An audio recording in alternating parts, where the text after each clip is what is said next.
Elon Musk has fired his election integrity team for compromising the integrity of the election. Who would have seen this one coming? It's fantastic. A lot of people were worried when it was announced that X would be bringing on the same old garbage. And many of these people, this is really funny because apparently one of these election integrity guys was making fun of me. And people were like, I'm concerned about the bias of this team when they're engaging in partisan attacks on, social commentators and things like that. But he fired them. That's interesting, and we'll talk about that. We got other big news. This one's fascinating. In the case where the judge summarily ordered Trump to dissolve the Trump organization, insane, right?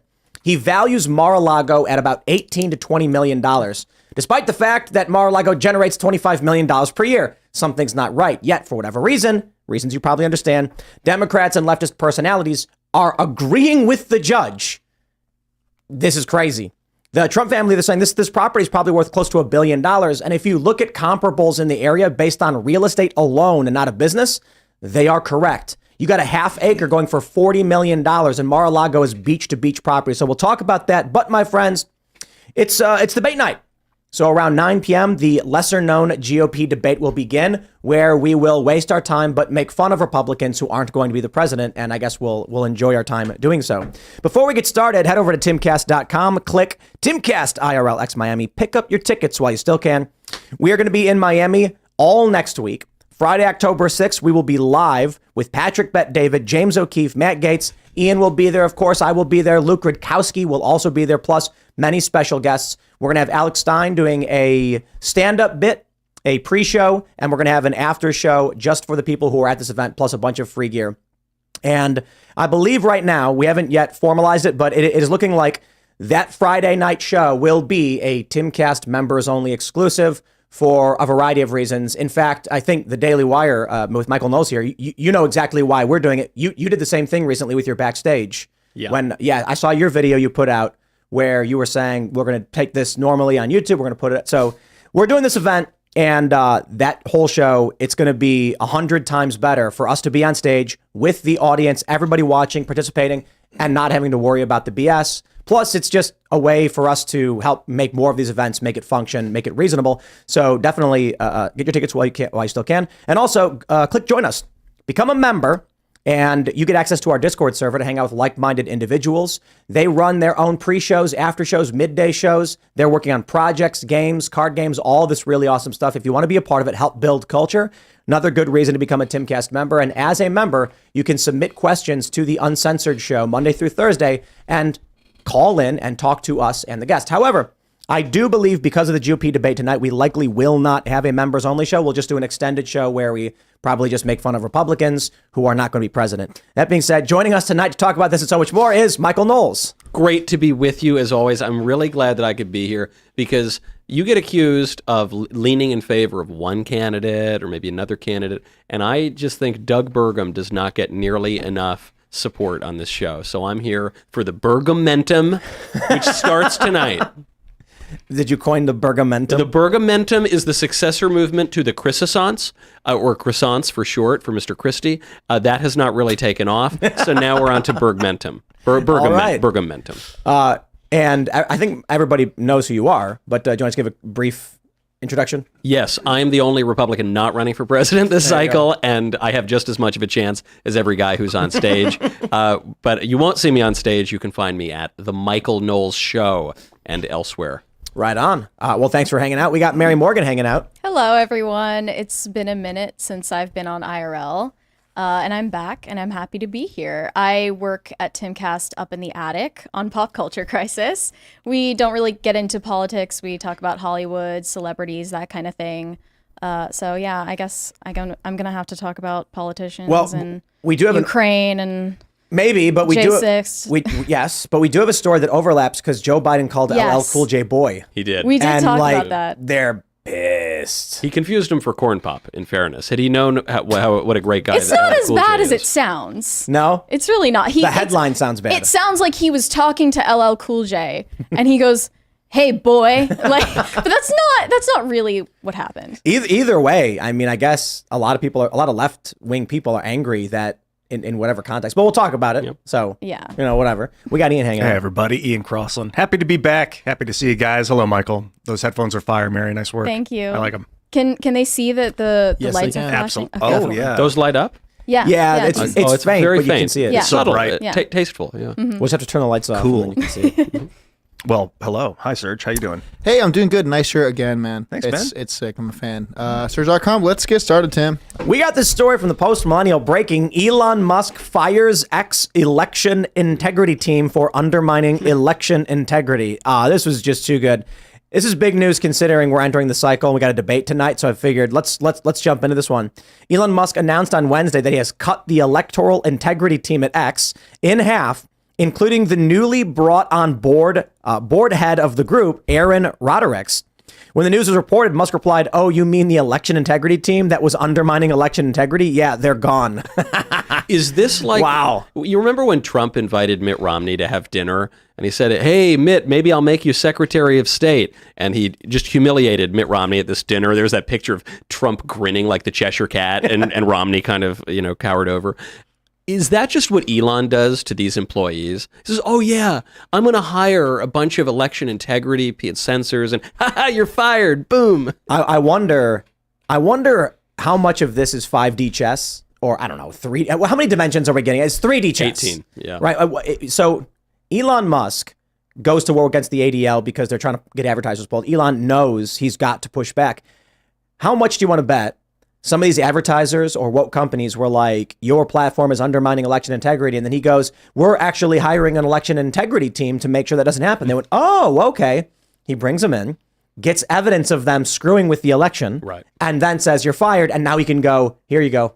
We are." So now Elon can say, no, we are actually upholding election integrity. We fired these people that were doing all of these things. Maybe I'm overestimating Elon's. No, I think Elon's, strategy. if anyone on earth right now is playing 5D chess as they talk about it, it's Elon. And you can see it in the way he's handled the Alex Jones ban, and he hasn't unbanned Alex Jones' account. Alex actually is the one who was like, he's playing 5D chess. If he unbans me, all the hate of the vehemence of the world will come onto him. Right now it's on me. We want to leave it on me.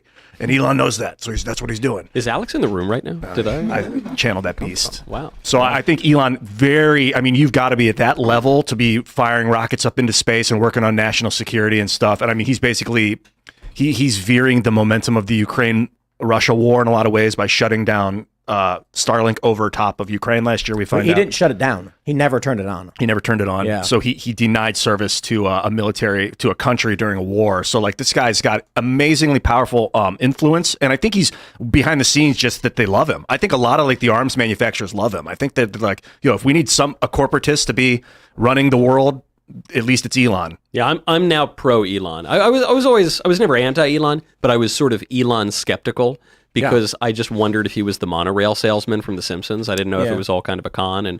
But it somewhat is. But he just keeps winning. Like whenever you think, well, they've got him now, kind of like Trump, they've got him now, and then he just pulls a rabbit out of a hat and lives to see another day. Yeah, I think Elon has his agenda. He's clearly working towards a goal he has in mind. It just happens to overlap greatly with the rest of us. Yeah. And so that works. And then you see some of the stuff that's going on with, China and, Tesla factories there. And you're like, yes, Elon has an Elon agenda, but it benefits us. So it's like, I think I wouldn't describe Elon as evil. I would actually say we're mostly aligned. He cares about free speech. He cares about what's true. He wants a platform where, Community Notes is fact checking the fake news in the media because he wants truth. But I think his politics very much align with many left-wing people. And he talks about it quite a bit.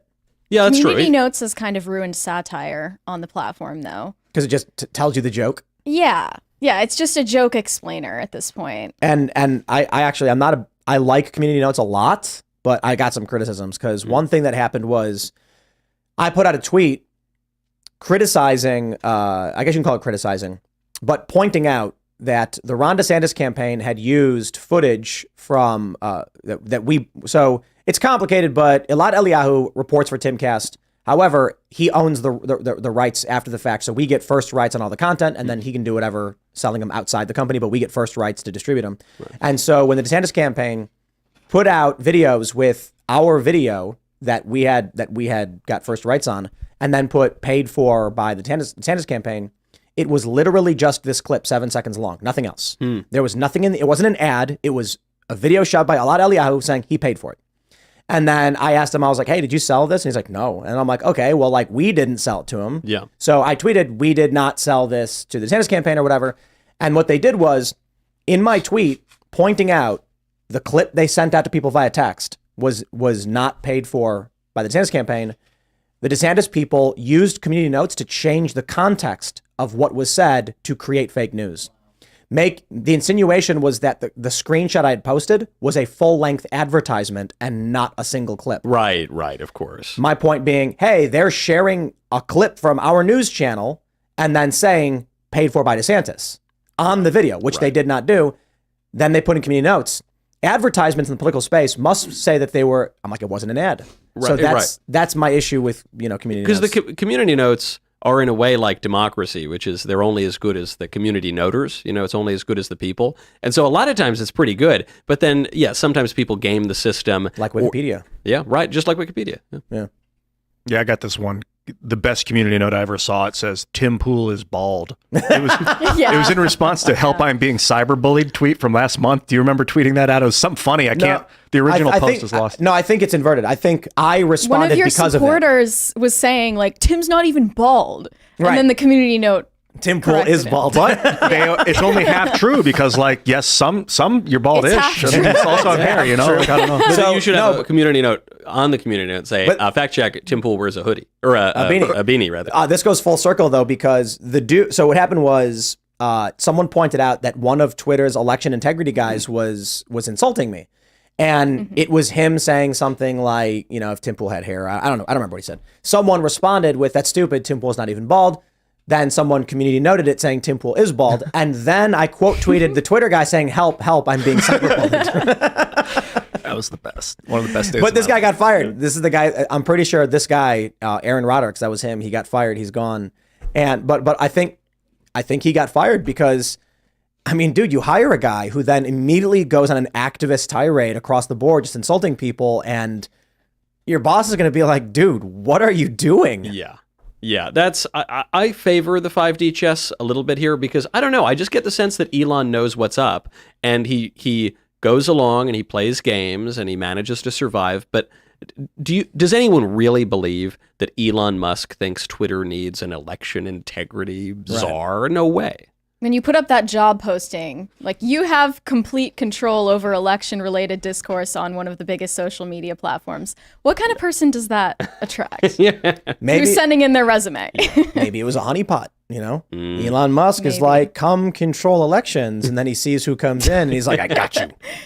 Just a big bear trap on the other side. That's of right. The door. Or, but now, maybe he's like, look, we have all this documentation of firing these people was upholding election integrity. He still has some people there. I think he only cut half of the team, right? But he said, the election integrity team that was undermining election integrity, they're gone. What do you guys think about? Well, I guess he's saying they're all gone. That's what it sounds like. Yeah. What do you guys think about moving shows over to X? A lot of Peep creators have been doing that lately. Does Daily Wire mess? We've tried it. Walsh did at one point, didn't he? Walsh had to because he got booted off of YouTube, whereas he was he was demonetized. Then they shut me down for a week from publishing. Then they shut Candace down for a week. Then they got me. I sort of got out of jail a little bit, and then I think Matt got out of jail too. I don't know about Candace. So they're just playing games. It's always constantly moving, which means even if you're up on YouTube this week, we need an alternative long term. And so we've tried X, formerly known as Twitter, and it's good. We're putting the shows up there. It's nice to have a spot to do it, but they just haven't worked out the kinks. Do you guys watch 45-minute shows on X? They need a... It's not user-friendly. Yeah, it doesn't have skip to the next video. It doesn't have related videos, do they? Yeah, that rolled out recently, the swipe to the next video. So and you can now do 2X. So they're improving it rapidly. Skip ahead, skip back, 15 seconds. That's a key part of the player. I think Elon needs to do cash deals. Rumble is doing this. Rumble is teaming up with people and saying, we will pay you up front for you to start building a base on Rumble. And it's masterful. They've got Street League skateboarding.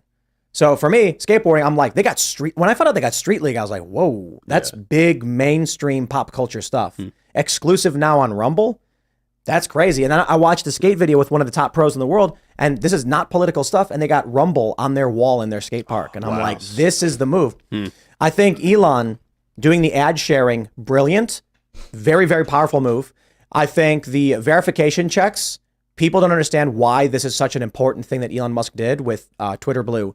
So 10 years ago, all of these digital websites, we'll leave them nameless, they would do something like it was something called ad rights sales, where a company would go, like a company that does clickbait garbage.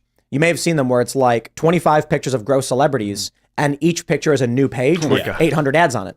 So what those websites would do is all those ad hits count as ad impressions, and then one click turns into 25 times 10 ads.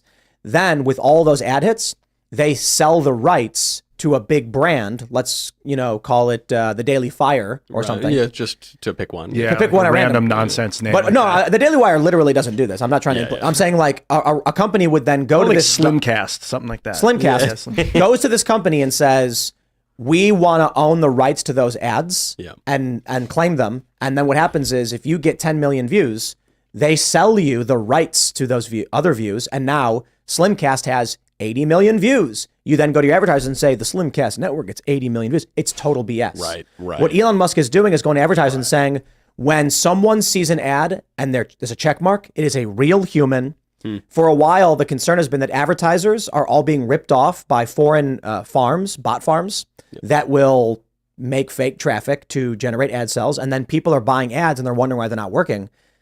It's being ripped away. So what this has actually done is it's made ads more valuable. So it's becoming more expensive to advertise, but the ads have bigger returns. So it's actually basically what's happening is when a company would buy ads on these big tech platforms, half of the money is going to India or Turkey, where these farms operate out of. With what Elon is doing is it keeps those ad dollars in country where there's real people who are verified. That's why the ad sharing thing is working. It's a good idea. Long story short, or more to the point, I should say, Elon needs to get to the next phase where he goes to prominent, high-profile individuals and says, how much do you want for your show to be an exclusive X show? Yeah. We advertise it, Times Square billboards, TV commercials, YouTube ads, you name it. That's the move they got to make next. Is there a way that Elon can fix it? I'm glad that they're doing the payouts, even though, man, I look at some people, they're just like buying cars with their payouts. I'm making pennies over here. I could barely afford a quarter pounder with cheese with my payouts, but it's okay. It's good. What are you getting? Have you said publicly? I haven't, but I'll break it here. This is breaking news. I hope all the journalists start writing it up. My first payout was right when I signed up was like $800 or $900, and then it dropped to like $200. Then it's like $100, but I'm getting more impressions. It's not impression based. Okay. Yeah, the money you get from X is based on how many verified users interact with your posts. This is why you're seeing tons of people ask questions. So this is the thing, because I don't Cringe. engagement bait on, I just kind of, sometimes I do accidentally because people don't like my opinions, but you're right. The people who are getting $zillion payouts, they all post things like, do you hate peanut butter and jelly? Why? Yeah, Right. it adds value to the ads, but it has decreased the value of a tweet to the point where my entire timeline is just people reposting a TikTok and being like, what would you do in this situation? Unfollow. I can't. Yeah, it is. That's wild. You can make more money, but it's decreased the value, the actual Of your human posts. value of the post. I think I'm Yeah. getting like $5,000 a month. You're getting man, I got to get better tweets. What's going on? Got to Also, enrage some when dudes it on the first- internet. Yeah. When You the looked at program my first Twitter? rolled out, like a lot of the tweets about it were, in the interest of transparency, ... I'm disclosing how much I'm making off of Twitter ad revenue. And it was these crazy amounts, like $17,000 a month. I saw whatever. that. That looked insane. And I just thought that those were like paid sponsorships for X, right? I'm getting just shy of $6,000 a month. What? Yeah. I need to get some of the. You got to teach me how to get those good fire Okay. tweets. Well, so Be like, All lowercase, not a lot of like punctuation. You don't need that. let me Things that people want to correct. that's let me try and spelling find. bait. Make an e-course or like a paid ebook about how to make money How on to Twitter. farm Oh, that's traffic, but good. there's no A in the word farm. I'm gonna be the new Andrew Tate. I think Yeah. like how to get rich Yeah. quick. You're on the road. I'm on the road. I need a funnier accent, and I have too much hair. But We were talking about your journey right. to becoming a hustler. Michael, I'm gonna be a hustler, baby. Michael, this is Let's what you go. need to do. Okay, you see this? This is how you make money on X. Wow. That Years. I and years went of on this. Midjourney That's and I beautiful. generated Donald Trump whispering sweet nothings to a chicken, and I posted it. It's got 178,000 views. A nice photo. So my mid-journey journey was mostly centered around pictures of Chris Christie as baked goods because I really liked the pun of the croissants, and so I've got a lot of like nice flaky Christie faces that actually get negative engagement. I actually owe Twitter money at the end of the month because of them. In all reality, though, like I have a tweet. I quote tweeted Libby Emmons. It's a NYPD. I'll just pull the tweet up so you can see the example. So this is like real engagement, right? Like 2,000 replies, and it's the NYPD police bot. So it's like news stuff, but whatever. I don't know. I don't really think about what I tweet. I just kind of tweet stuff. Maybe I'll just copy your tweets. You're gonna tweet something, and then I'll just copy it and post it, and then There you go, man. be There you rich. go. That's right. That's what I want. Well, so the reason why I quote tweet things a lot is most of my retweets are just so that I'm bookmarking them basically. I'll see a story and I'll be like, oh, that's big. I want to keep that in mind. So I'll quote tweet it like, whoa, and then I'll share it. Yeah. But quote tweeting turns a tweet into your tweet. So it's now your engagement. A retweet is their engagement. A quote tweet is your engagement. It seems like he's trying to get rid of quote tweets, though, or at least make them less accessible. Every time I click on a tweet now and I try to look at the quote tweets, it says, that's like, true. they're not visible, or you have to like press 5 different buttons to get to like view post engagement. Because he probably wants you to reply. Like it's all when you're just trying to completely dunk on someone with facts and logic. Yeah. You don't reply to them. You quote tweet them. That's right. To send your army of minions To mob them. Yes. Well, which is much more fun. The next step is when Tucker Carlson announced he was doing his show on X, everybody assumed it was a cash deal. And then Elon said, no, we're not doing that. But if Elon came out and said, he's wondering why Russell Brand said, all my shows are now on Rumble. And Elon's like, hey, what about us? We're defending you. It's like, Elon, dude, Rumble's probably giving him 8 figures or something. I don't know what the deal is, but they're probably paying Russell Brand fat stacks to be on Rumble. Elon, you can't just be like, hey, what about me? Okay, well, how much are we going to pay him? They don't have an exclusive deal with Russell Brand, though, right? Because No he idea. I have still no has that like 6 million following on YouTube. It's a big Yeah, deal to but- walk away from that. Did you guys? But he got demonetized. Yeah, did you follow up? Yeah. I heard that there's advertiser pressure against Rumble. They're like, or Yes. the British Parliament or something. People were trying to aim it. What was that situation? The Parliament sent a letter to the Rumble executives and was like, it was worded like emotional terrorism. Like, we would like to know what you're doing to protect alleged victims. And, Well, 'cause We're concerned stuff about Russell Brand is protecting the making money. creator environment, and we're concerned that Russell Brand is making money off of his content that has nothing to do with his allegations. I've been concerned about advertisers polling and trying manipulating social media markets by being like, if you have that person on there, we're not gonna give our Ford automotive money to YouTube. That's so how it's been. So it has been, but mine's is trying to figure out a different way. We have crypto that you can use in site, so you get rewarded for activity inside. You get crypto that you can use in the site to boost your posts. It's kind of like this outside force. So I hope he's not too reliant on advertisers because he hired Linda Yaccarino and I don't know her, but I've heard that they're more concerned about we don't want crappy posts to be visible. We want the bad things to be hidden and the good stuff to be seen because that's what advertisers want. Let's do a hard segue. I really want to talk about this story. This is Forbes.com. Trump family insists Mar-a-Lago worth over $1 billion after judge calls value wildly inflated. Here's what it might really be worth. I'll give you the gist. The judge says it's worth around $18 million. That's the amount you make on Twitter every month. That's It's ridiculous. crazy, right? I just a humble 18 million. Okay, they say Engeron, the judge, determination that Trump inflated the value, blah, blah, blah, is based on an appraisal from Palm Beach County assessor, which found the market value of the 17.5 acre property between 2011 and 2021 to be 18 million and 27.6 million. Let me first break down what is absolutely insane about this. Okay, anybody who owns property knows the tax assessed value is not what you list the property for when you sell it. Right. So the idea that Trump he's being asked what's it worth, he's like, well, if I was going to sell it, I'd say 400, 500 million. The tax assessor is saying 30 million. That's the tax assessor. That's the government. That's their business. Trump deciding it's worth more is not him inflating it. The government isn't the arbiter of the value of homes, just the taxation. So look at, I got to tell you, man, if this is true, this means Every single home buyer has been defrauded. Fraud. Of course. So I'm you know what? This is awesome for me, because what I'm going to do now is I'm going to take this judge's ruling in New York. I'm going to go look at some New York City real estate, 2 to 3 commercial acres in Brooklyn with a tax assessed value of 200,000, and I'm going to go to the person selling it for 5 million and say, if you don't sell this to me for 200,000, I will have you investigated for fraud, because the value, according to this judge, is what the tax assessor says, not you. Sell it for 200,000 or else. And that strategy is going to work just so long as the person you say that to is the leader of the Republican Party in an election year. Then you're good. It's going to happen. Exactly. But no, like they'd be like, screw off. I'm not selling you my commercial property for 200,000. Okay. Then you go and complain, file a suit in this judge's court. Go to Letitia James and say, here's your opportunity to get Trump. Prove that you really do think the property value is what the tax assessor says, and sell me this hot $5 million property for 200,000. Right. I mean, to be fair, I wouldn't be able to sell it after that, so I wouldn't want it. Right? True. That would destroy the property value of New York. The thing about Mar-a-Lago, first of all, is it's a super nice club. I've only gotten to go once or twice, and I expected it to be kind of cheesy and gold and Trumpy. It's just a beautiful, extremely well-established club on beautiful property. But even put that aside for a second. A P.O. box in Palm Beach is $18 million.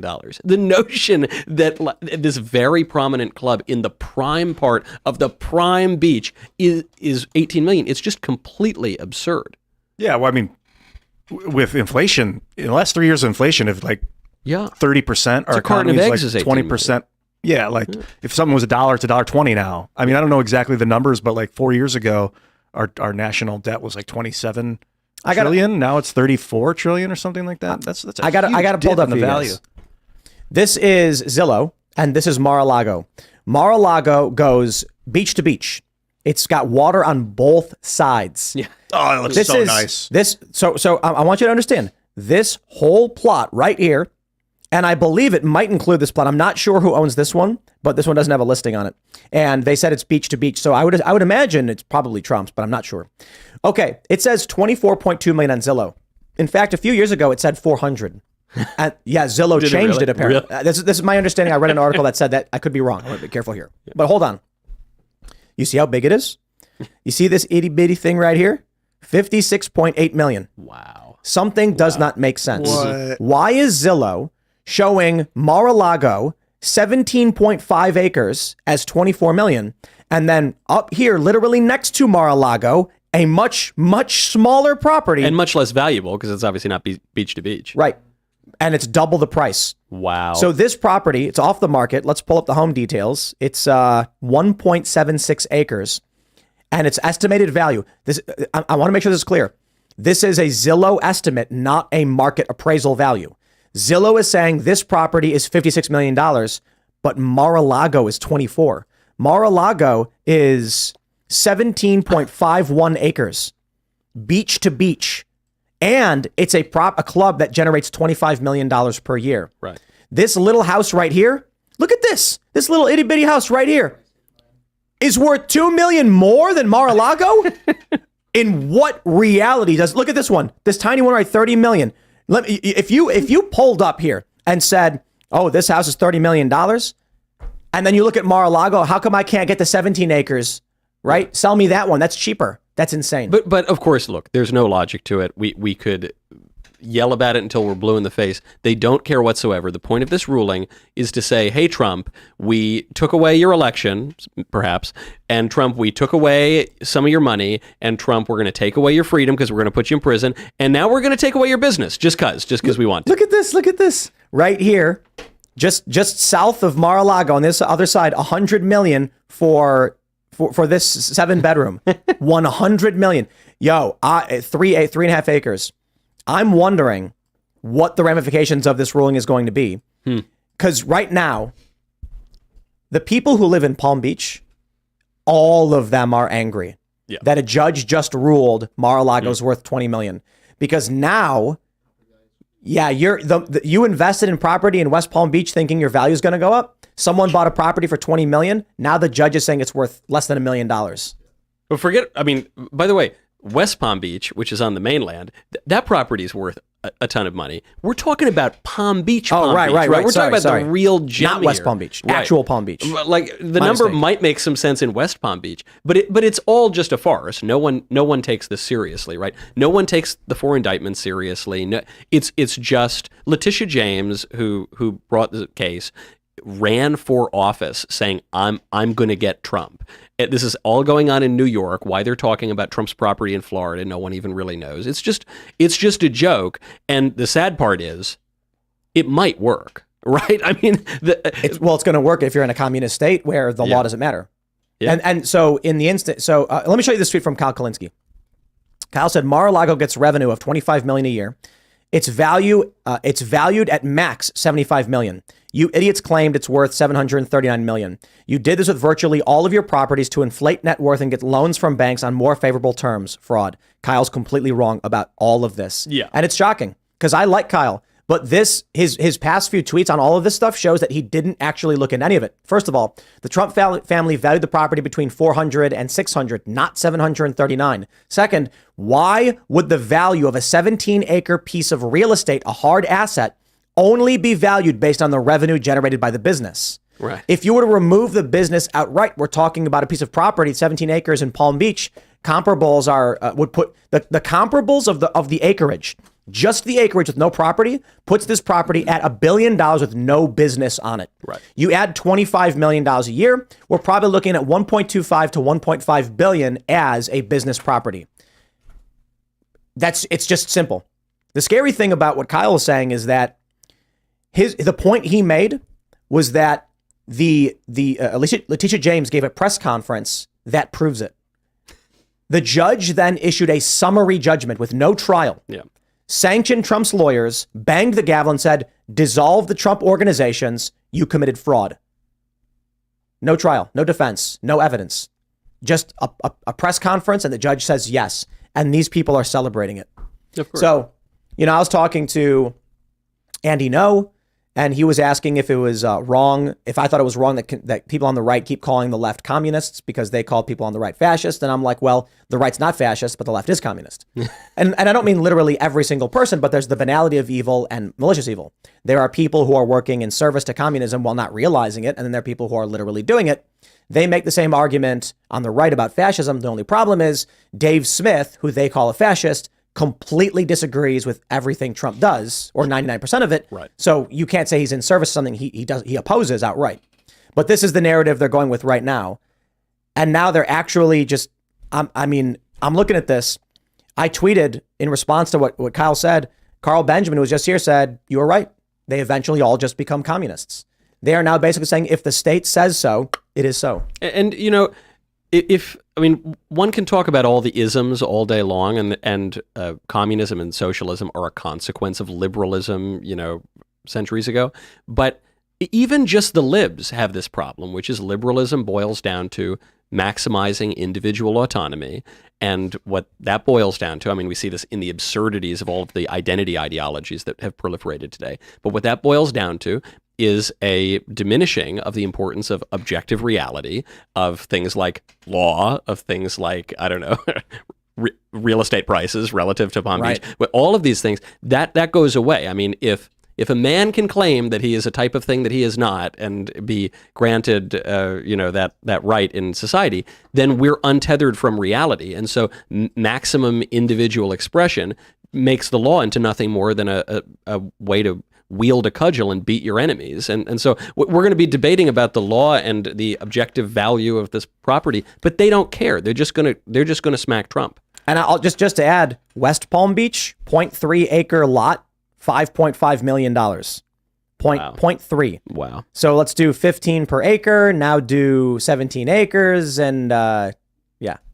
But, think and about... that's West Palm Beach. It's kind of like in a war. In a war, when the conqueror conquers the conquered, he can either say, all right, give me tribute payments. I own you now. You're conquered. Give me tribute payments. Or they can come up with some silly fakakta kind of legal document that says, well, actually, in reparation for the war, you need to pay us X amount.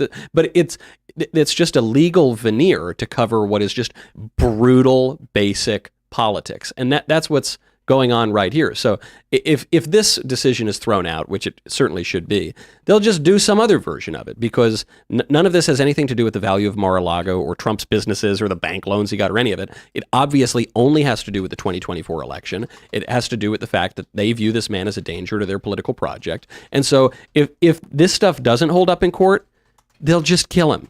At a certain point, they're just going to kill. I mean, that is the end goal of all of this. That's what Alex Jones was saying too. Not that Well, that means it's true. I'm just saying he No, it a didn't. long Then let time me- ago, that he's is like, exactly "We're gonna what make that his plane means." crash or something. Yeah, let me rephrase it then. They will kill him. I can't do it. Yours is better than mine. How are you guys? I disagree. I don't think so. You don't think I got a better Alex Jones than Mike? You think mine is I don't better? think. I don't mine's better. think. I don't think Trump's life is in danger. So this strategy changed a long time ago. Political assassinations immortalize ideologies. You end up with their faces painted. I mean, look, Kurt Cobain dies and they paint his face all over all these buildings in a bunch of different cities. Yeah. So what they do now is character assassination, which they do to Trump. The problem is it doesn't work. It just doesn't work with him. But this is why I say civil war. That's why I don't think that this ends with them being like, okay, we have to stop Trump by any means necessary. It starts with them saying the system has broke. There's no moving forward. There's now hot conflict. They definitely don't want to make him a martyr, but that's why they invented the heart attack gun and stuff, where Nope. it doesn't look like an assassination. Doesn't matter. It's just like he died in his hotel room alone. It no one knows doesn't. why. It doesn't matter. Well, I don't want to talk too much about the darkness. John F. Kennedy gets shot, and immediately conspiracy theories, the CIA did it. And now Ron Paul comes on Timcast IRL and says, comes on IRL saying the CIA did it. It is now basically mainstream. RFK is saying that you can't. Your heart attack gun, it's not going to work. Anything bad happens to Trump, instantly all Trump supporters believe it was malicious. Something bad happened. If the No one believed it. aspartame and Big Macs haven't gotten him already, I don't buy a heart attack. Okay. No, they're going for character, and they're destroying his net worth now. Yeah. They are trying to make him a homeless person. That's the only thing they can do. If anything bad happens to Trump, whether it's him being mugged or his plane crashing, or he just has a heart attack from Big Macs and Diet Coke, he will be immortalized. It's very true, man. So they you want want- to strip them of their wealth. You want Yep. them to fade into obscurity and be forgotten about. You want their children to have no heirs, no titles. You don't want any of that, because that's just a headache in the future. So they're trying to take it all away from him and his family. Exactly. Essentially digital banishment. So what did they do? So one, you've got the prosecutions, put him in prison, immobilize him, basically, strip him of his resources, strain him so he can't run and can't be as influential. They are basically just attaching as many weights as possible to Trump, so they make him ineffective.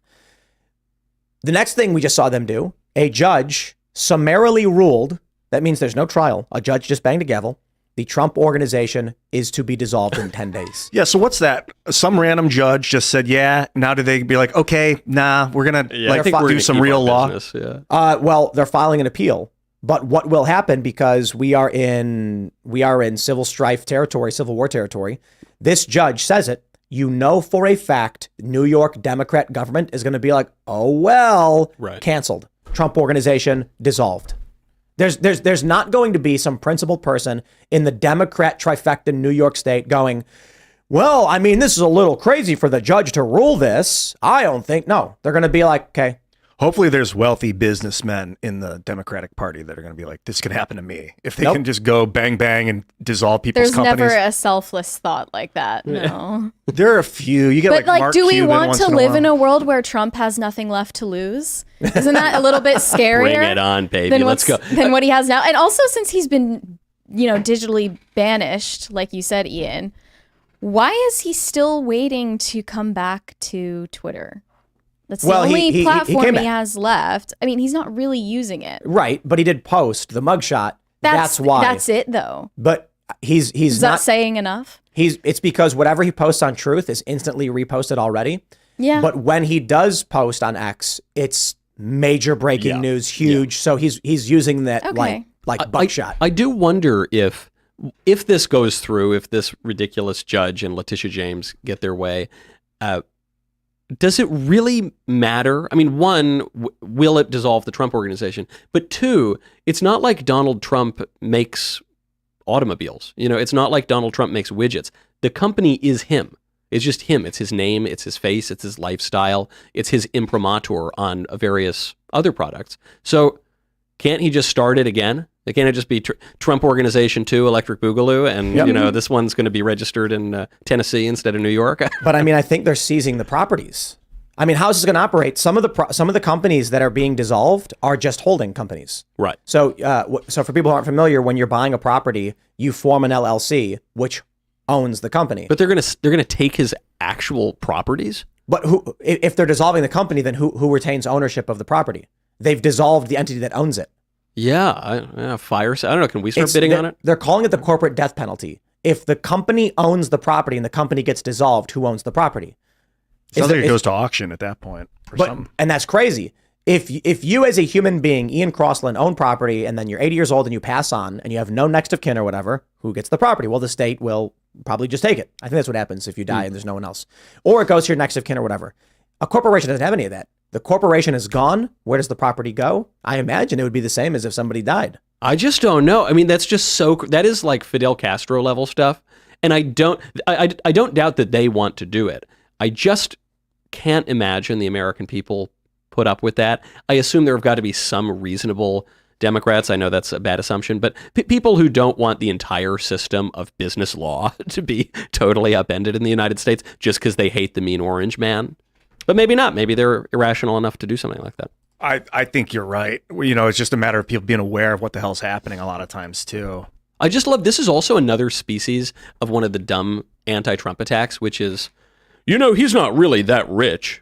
I always loved that in 2016. Some guy who doesn't have 2 pennies to rub together. He says, Trump's actually, he's broke. Like, well, he flies around in a 747 for his entire adult life. So if he's broke, he's doing a good job fooling all of us. He's living off of debt. He knows how to work the system. You're supposed to have debt and not pay it back if you're a good businessman. It's not that he doesn't. He does pay it back. You pay it back as little as possible just to keep the banks happy, right. And then you use all that that investment money to reinvest to make more than the interest that you owe. You have $1 billion cash in, a 999 million cash out, and then $1 million in your pocket every month or something like that. So it's a massive rotation. But I loved when they were saying Donald Trump's a failed businessman. He's had 5 bankruptcies or whatever. And that's a success in business if you can pull off a successful bankruptcy. Yeah. But it's not that. It's that bankruptcy doesn't mean you've lost. It's bankruptcy protection to preserve the business. Right. Secondly, Trump had over 500 businesses and only a small handful went bankrupt. Then they said, whatever happened to Trump Steaks or Trump Magazine or Trump Water? See, where are those things? And I was like, all of those things are at Trump's golf resorts. Exactly. Yeah. Trump's... Go to Trump Doral and you will get a bottle of Trump water. You will see a Trump magazine. You will be delivered a Trump steak to your room. What they don't understand is these companies Trump started are just Trump supplying his own product to cut costs for his golf resorts. Vertical integration. Yeah, right. McDonald's makes their own mayonnaise. Yes, exactly. But also McDonald's brand mayonnaise, it's not in stores. They failed. I mean, he tried the airlines and now he's just got his plane. But right. And they say, see, he failed at that airline. I've noticed that every single successful person on planet Earth has failed a lot of times. That is one of the markers of success. Most of them have failed more than anyone has even tried to succeed at anything else. So I just don't see how that's enough. Well, of the 5,000 things the man's ever done, one of them flopped. Like, okay, that's pretty good. Yeah. Not bad. Was Trump University like his biggest flop?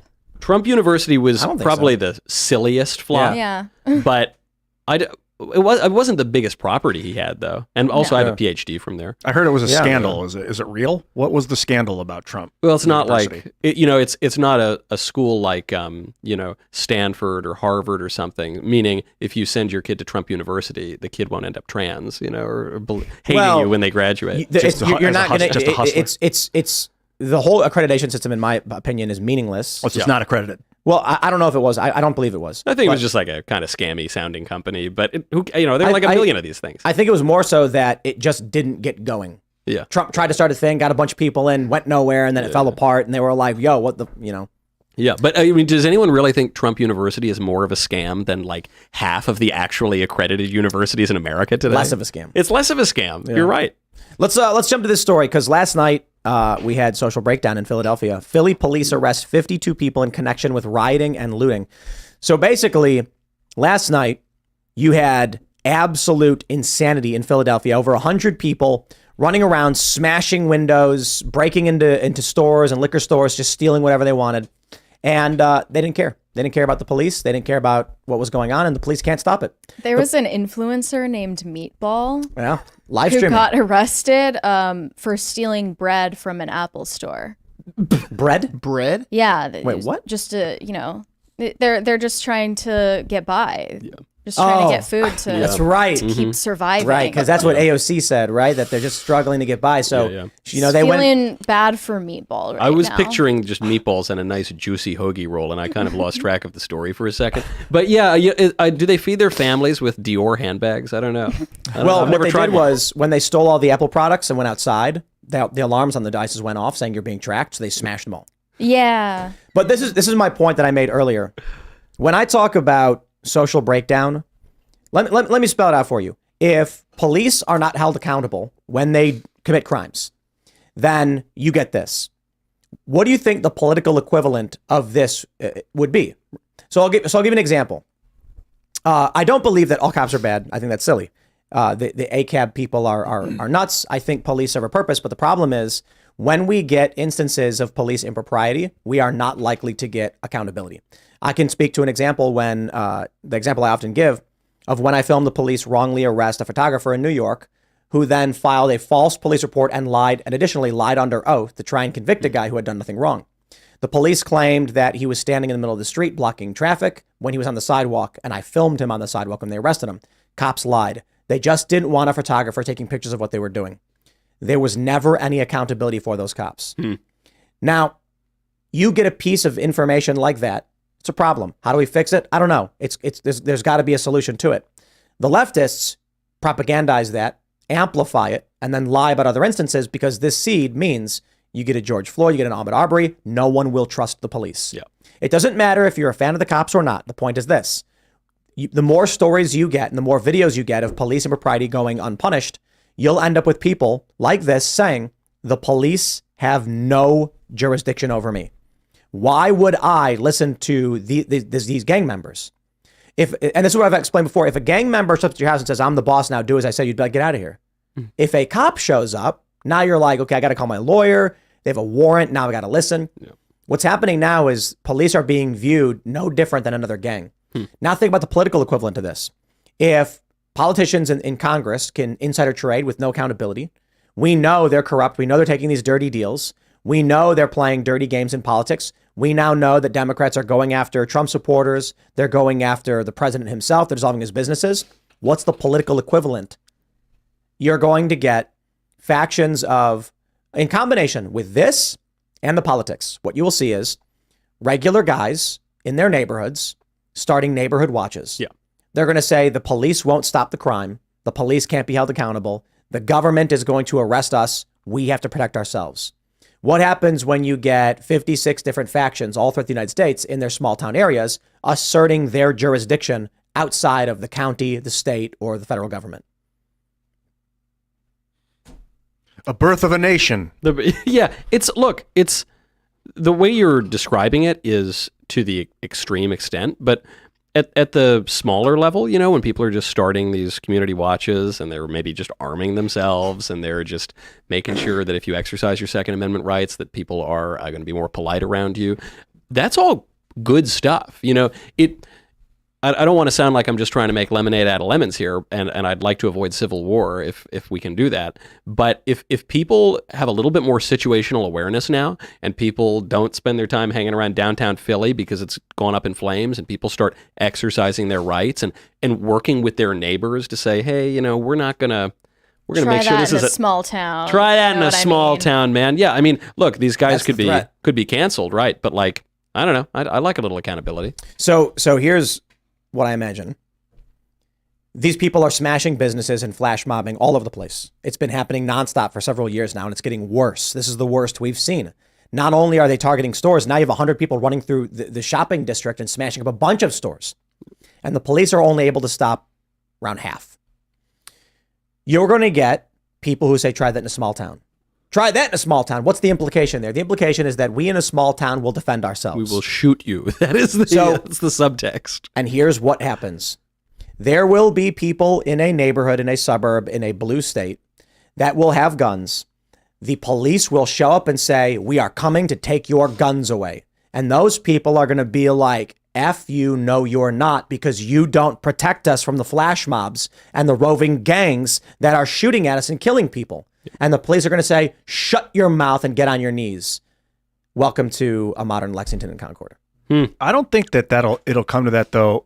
It seems like maybe because we got the internet, maybe because we're American, we've got this culture that the cops are kind of like pissed off at this. Like local cops don't want to go harass people and take their weapons. They don't want to create that kind of animosity. Meaningless. I don't agree. I think if a cop gets an order to go take some guy's gun, they're going to be like, no, you do it, dude. I'm not going to step in front of that guy's Second Amendment right. I got one for you, Ian.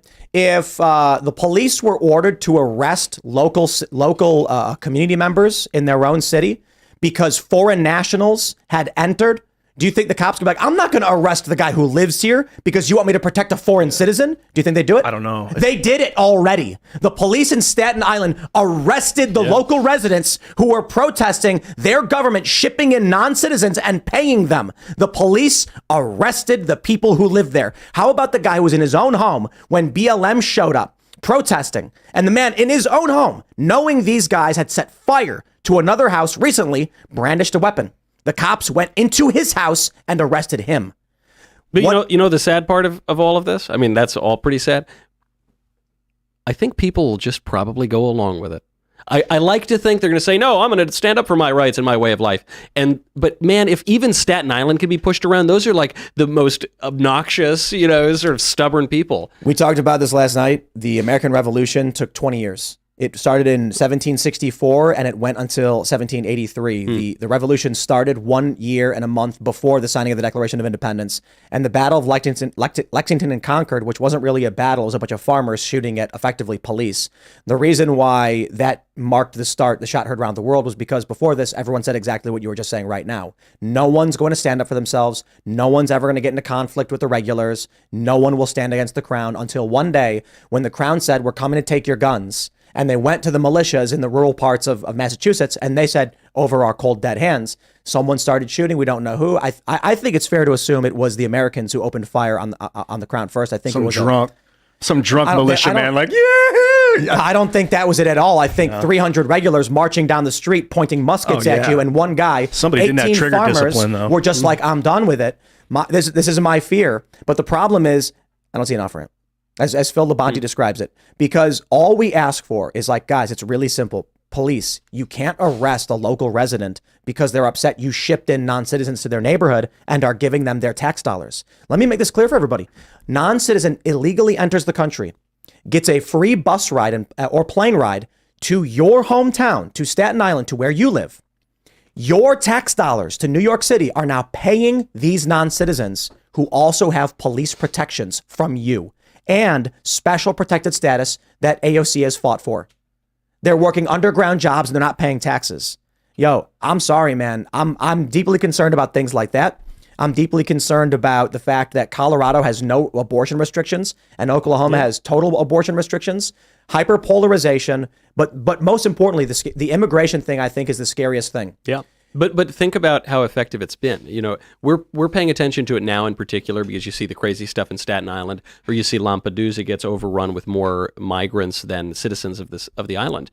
But this has been going on now for over about 65 years. The movement of people into the United States over the last 65 years is the largest movement of people ever in recorded history. So, the hour is a bit late on this issue, and there's this bizarre fact that no matter which party you elect, you just get more migration. The hour is a bit late, but all that means to me is that it'll be worse than it should have been. If 50 years ago or whenever it started, people just said, hey, we're stopping this right now, there's no conflict. You just sign the paperwork and things are done. Maybe a little heated arguments in Congress.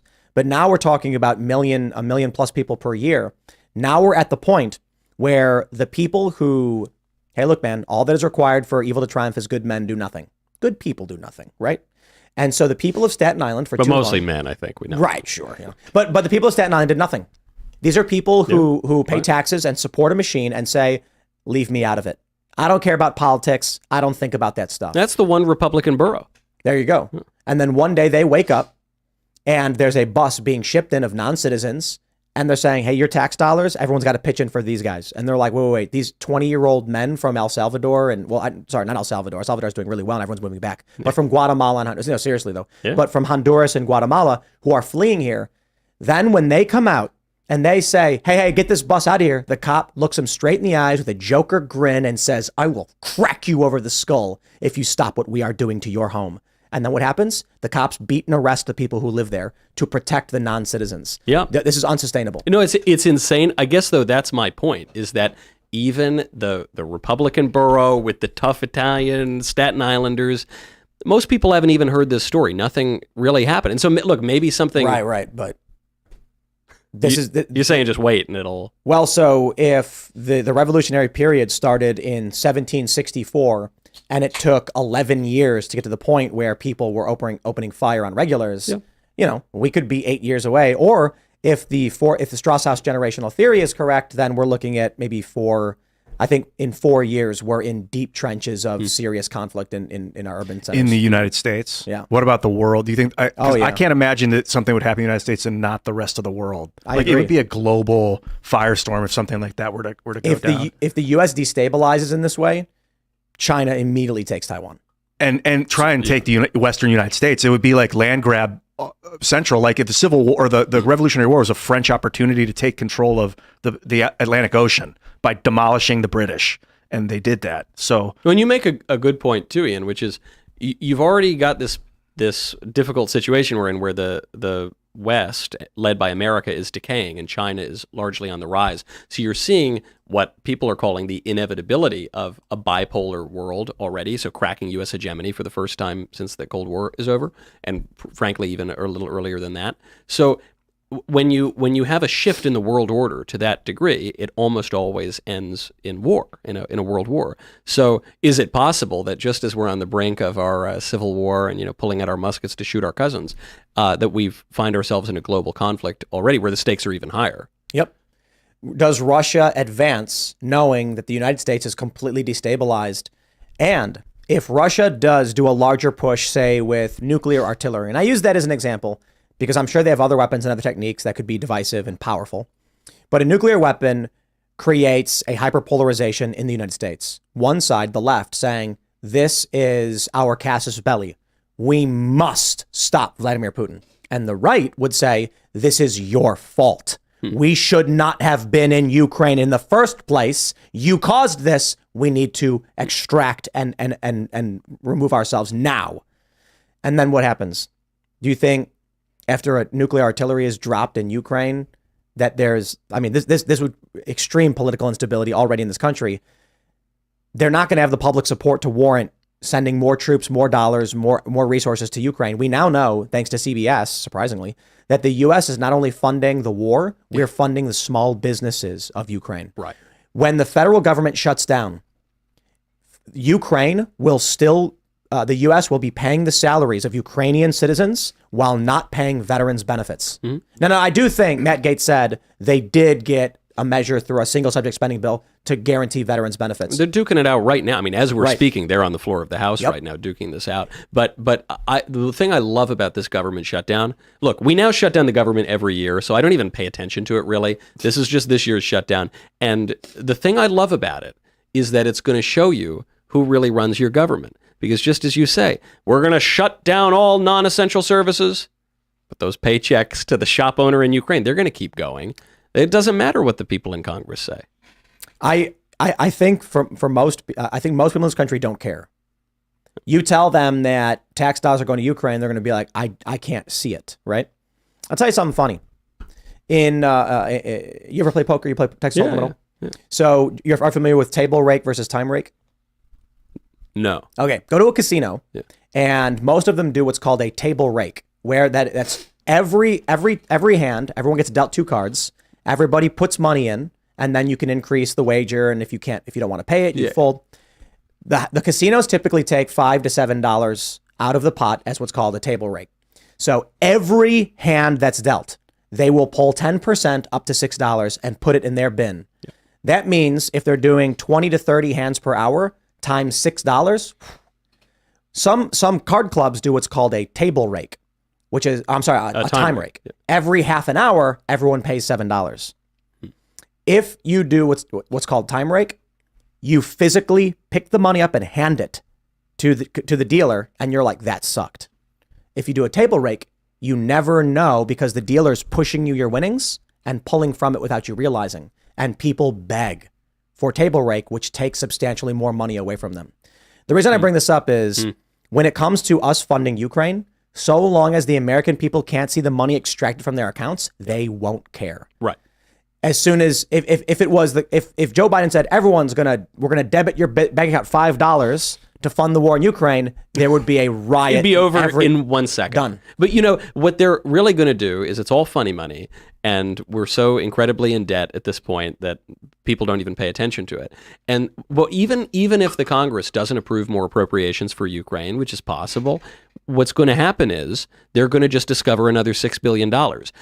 Remember, this was a few months ago, they discovered $6 billion they meant to send to Ukraine. And that wasn't really true. That's not really what happened. What really happened is the political powers who were running our war in Ukraine, our side of the war in Ukraine, they decided that Ukraine needed some more stuff. So they retroactively changed the price of the weapons that we sent over and said, no, actually, look, we appropriated this amount of money. And it turns out those weapons, they were cheaper than we thought. We figured it out, though. And anyway, so we're going to send them more. But it's okay. We're not spending any more money because we just retroactively changed the prices. Okay, great. It's going to be interesting to see how people respond to the fact that our government shuts down and we keep paying Ukrainians. It's like, well, your government won't pay you, government employee, but the Ukrainians get their paycheck. Have a nice day. Frankly, I'd rather pay the Ukrainians than the IRS. I mean, I agree. They need help, wherever you care. I got nothing against the Ukrainians. I have a lot against the IRS. Yeah, I think that if we cut, it's like, here's the deal. You know what? I will completely agree with funding Ukrainian small business and their first responders. That's as far as I go. I don't care for the war stuff. They're first responders, saving lives. They're small businesses. But the money needs to come from the IRS, the ATF, the FBI, the CIA, and the NSA. FDA, too, because they screw with my cigars. Get rid of them, too. Yeah, yeah, none of that. So you shut down the FBI and use the money to fund the war in Ukraine. That way you please everyone. I see. You please everyone. Okay. Hear that, Vivek? You got it. Yeah, compromise for all the viewers. Would you agree with those terms? We will abolish the ATF, FBI, and CIA, but we do have to use the money that would have gone to those branches and send it to Ukraine. That's a good poll. Do you guys, you can't speak for Daily Wires, but I kind of ask you just in general, the talk around the office and stuff, we talk a lot about the solutions to the political is like in the private sector. Is that where your head's at? Some of my colleagues think that. They're much more into doing things through the private sector and culture. I want to use the heavy hand of the law, baby. Look, there's a role for both of these things, but I just fear sometimes when conservatives focus exclusively on politics being downstream of culture, we forget that the law is also a teacher. And I think sometimes what politicians do is they use that phrase, which is true enough in itself, politics is downstream of culture. They use that as an excuse not to do anything and not to pass any laws and not to wield any power and not to, they just say, oh no, we need to make better movies or whatever. Yeah, no, the movie makers are better movies. You're in Congress. You need to use your political power, man. Well, the debate's starting. You guys ready? Oh yeah. Let's do it. Here we go. I can't wait. Bergamentum, baby. Oh, you're all about Bergam. I love it. I'm a big Bergam guy. Yeah, he's great. And I am thrilled to Shout out to Rumble. alongside my co-moderators, Fox News Channel Dana Perino and Ilya Calderon. Wow. It's a very exotic panel. Fix your Black audio. Rifle Coffee Company. Thank you, Stuart. Yeah. President Reagan famously described America as a shining city on a hill. And tonight, 7 candidates will make the case they should like a be hanger, the so- one to lead What are they that doing? city into a they brighter could've treated tomorrow. it But first, they have to convince you, They're not going to. I'm voting for Trump. the voter. Please allow me to welcome was a great our pause right Spanish-speaking audience. Right, it was Muy perfect. buenas noches a todos. Desde la Biblioteca Presidencial Ronald Reagan, los precandidatos biblioteca. republicanos también buscan su Kes? voto. Oh para no, las that was primarias del French. partido. What the hello is this? Oh, why are we speaking a foreign language at an American presidential debate? Qualified and Oh, it's chosen Spanish to in be Florida, on this you know. stage tonight. They are positioned by the order they rank in the polls, with the highest polling candidate in the middle. It's not Standing DeSantis. center stage, Florida Governor Ron DeSantis. I guess technically. Pain in his eyes. Yeah. No, but I'm saying Nikki Haley's beating him in polls. In New Hampshire, she is. I thought nationally she was. South Carolina. Yeah, that three. Wow. A bunch of polls show had to have matchups with Biden. Nikki Haley is winning. DeSantis is losing. I believe it. I believe that. People underestimate Nikki, and she's moderate, so conservatives don't like her sometimes. She's talented. She is, but I don't like. She's too war hawky. You're not gonna vote for her, obviously, but like Burgum. there he is, the dark horse. Questions on a wide variety of issues important to primary All wearing the voters. red, all wearing the tower. Candidates get 1 minute to answer and 30 seconds to respond if singled out. When their time runs out, we'll all hear this. Yeah, that means nothing. We have a lot of ground to cover, And they will so keep please keep it civilized. Dude, this audio is awful. Let's get going. Yeah, it's a hanger. We are a in bunch of this glass. spacious, That's sunny terrible. Oh, it's place the Reagan tonight, Library. Yeah. designed Okay. to reflect the very nature and character of Ronald Reagan. It's a place that makes you proud to be an American. Yet today our nation is drowning in division and incivility. Voters say they dread the 2024 election and find politics exhausting. 2 in 3 Americans think the country is on the wrong track. And 3 in 4 say the economy is not in good shape. Prices are up 18% since 2020. More than half of the U.S. population has little access to childcare. 85% of Americans say their personal finances are a source of stress. Americans want to believe a leader who says, "You can follow me. I've got you. Don't a lot worry." of wind up for this. I isn't know, it? yeah. And is trying to do that I'm like rolling with my eyes over here. Bidenomics. And yesterday, he joined the picket lines where auto workers are demanding more wages. Stuart Varney and has a job great security. voice. Senator He Scott, does. That's an you improvement recently over- reacted I like that lady's by accent. praising Ronald Yeah, I know, I Reagan like for all of them, firing air including traffic Dana. controllers in the 1980s. Dana, the only one saying, speaking "You English on the strike, stage, Yeah, as it's meant to be spoken. American Would you erotic. fire thousands of striking auto workers today, Senator? Obviously, the President of the United States cannot fire anybody in the private sector. However, we should look back at the first bill in Congress under Joe Biden. The first bill had $86 billion for the union pensions because they continue to overpromise yet underdeliver. One of the challenges that we have in the current negotiations is that they want 4-day French work weeks, but more money. They want more benefits, working fewer hours. That is simply not going to stand. I sat in a finance committee hearing when a widow came before the committee who was promised pensions from the unions, $4,000 a month. Unfortunately, it had been cut to $1,000 a month. We must make sure that we honor the commitments that we make, and one of the ways that we do that, do not overpromise and then underdeliver and leave the taxpayers on the hook. I'll say this, Joe Biden should not be on the picket line. He should be on the southern border working to close our southern border because it is unsafe. It was too wonky an intro to that answer, but that was a good one.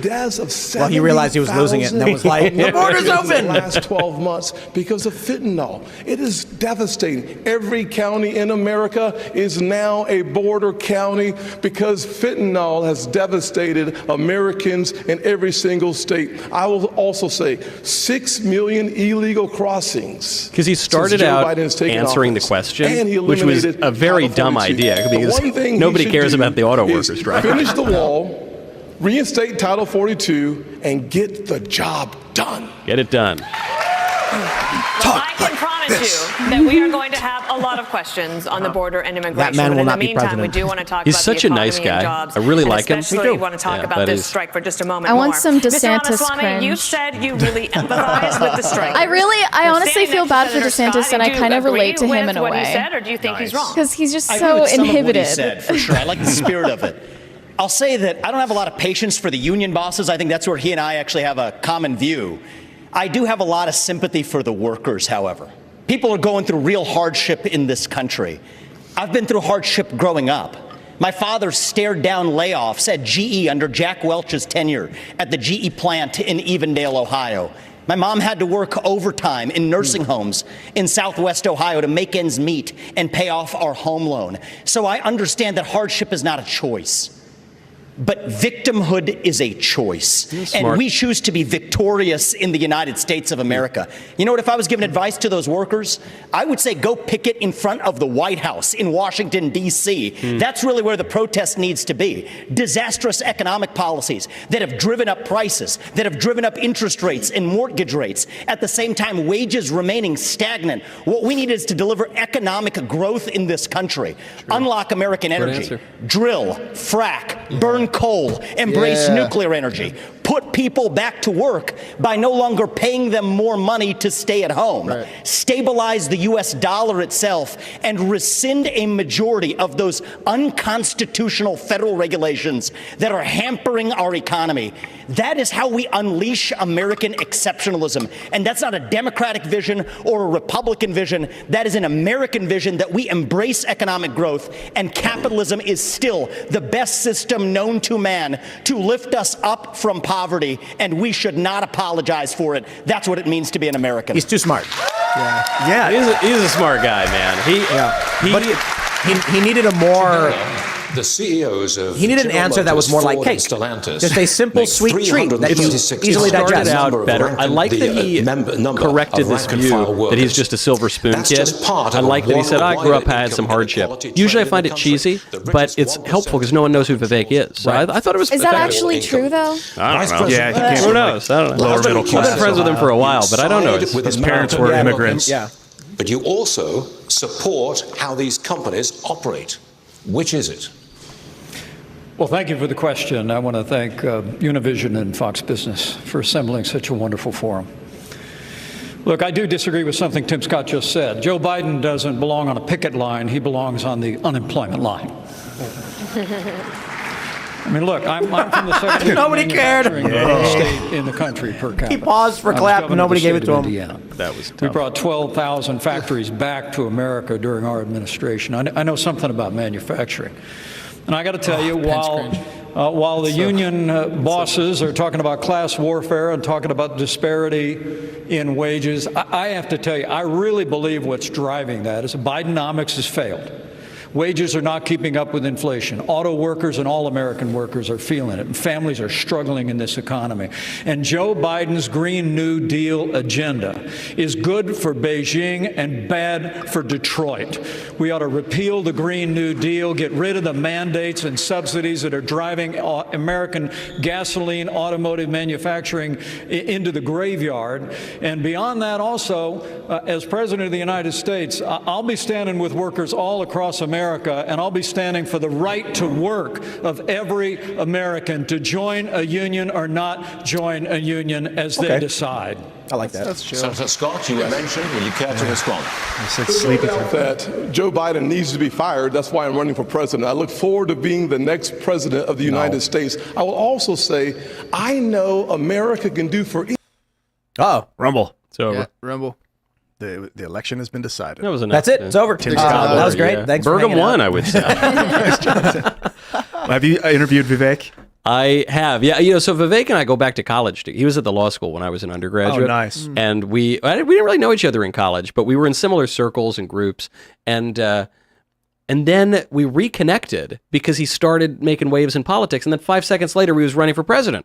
And I thought, well, that's crazy. And then 5 seconds later, he was pretty good at it. You know, he's like number 2 or 3. He was a libertarian in college. Were you also a libertarian? I hate to confess my sins in public, but I was a bit libertarian. He said he was like pretty libertarian, but then he found the inaction or just the action of the Republican Party aligned more with his appetite for politics. Yeah, and he also, you know, he wasn't out doing political activism or anything in school. When he was at the law school, he was preparing this company that made him about $1 bazillion. Those brackets. Let's get rid of unfair distortions like the state and local tax that they give to wealthy people in blue states and paid by red states. And let's make sure we make the small business taxes permanent. They only made those temporary. They made the corporate taxes permanent. Let's focus on what it takes to get more cash in the pockets of workers. That's when we'll be able to deal with strikes like this, not sitting on a picket line like Joe Biden is. Thank you, Governor Haley. We have other questions to get. when their answers are like, let's fix the problem and offer a solution. You're like, what solution? Put money in their hands. Like, what? I'm sorry. Go deep. I know they only have 30 seconds. I'm sorry, I have to jump in because we're missing the point, and every other network is missing the point. The reason why people are striking in Detroit is because Joe Biden's interference with capital markets and with free markets. Yeah. The subsidies. We're subsidizing the automakers, and we're subsidizing the cars, and a particular kind of car. Not every car. We're subsidizing electric vehicles. That's actually a good point. And when you decide that we're going to take all of your taxpayer money, take $1 billion, subsidize a certain type of vehicle, and the batteries come from China. China controls 85% of the rare earth minerals. They're called rare earth because they're I think I'm becoming an unironic Bergam. China is moving 100,000 This is like one of the best answers. in Indonesia, in Africa. They're literally destroying the planet so that they can make a battery that's in a car subsidized here. That's why they're striking, because they need the most substantive part of any of these debates. Electric car. Joe Biden, this strike is at Joe Biden's feet. I really like that. Wow. Allow me He's got stealth. the follow question to Governor Christie. The government will shut down if Congress does not reach a deal by the end of this week. Vice President Pence warns that politics of, quote, Trump's populist proteges, like Mr. Ramaswamy, are a road to ruin for the GOP. If the government shuts down, should voters blame populist Republicans? Voters should blame everybody who's in Washington, D.C. They get sent down there to do the job, and they've been failing at doing the job for a very long time. And let's be honest about this with the voters. You know, during the Trump administration, they added $7 trillion. $7 trillion in national debt. And now the Biden administration has put another $5 trillion on and counting. They have failed, and they're in the spot they're in now because none of them are willing to tell the truth. None of them are willing to take on the difficult issues. They just want to keep kicking the can down the road. And the inflation that Nikki spoke about is absolutely right, and it's caused by government spending. And that's why people all across this country are suffering tonight. And yet we don't get any answers because Joe Biden hides in his basement and won't answer as to why he's raising the debt the way he's done.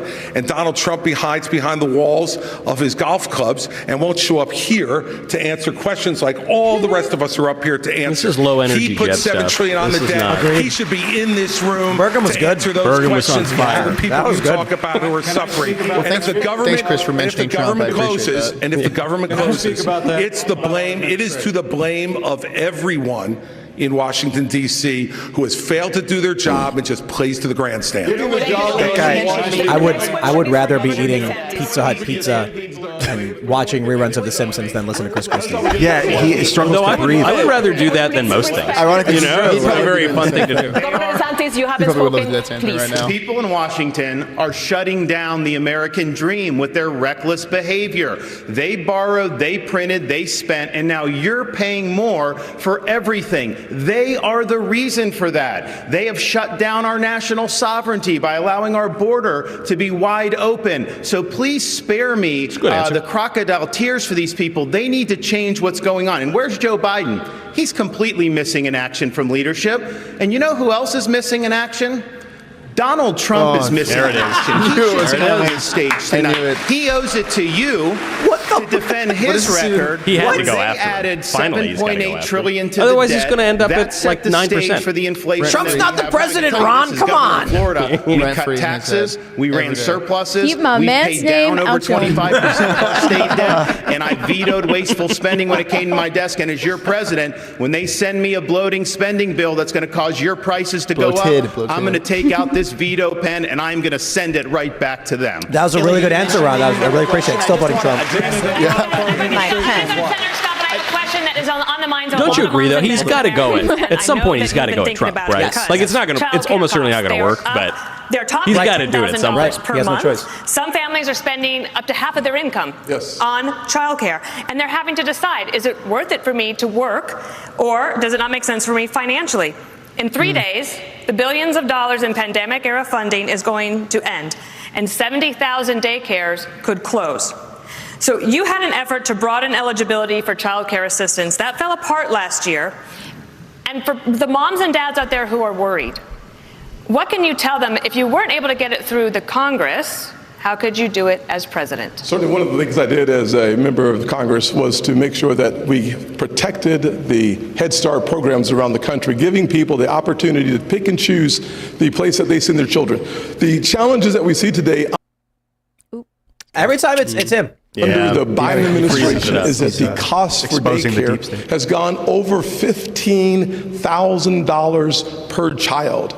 In the Build Back Broker plan, he called it a Build Back Better plan, it was going up to $29,000. The way we fix that problem Unrelated, but I heard this guy is a virgin. Cut taxes and give more Americans their money back.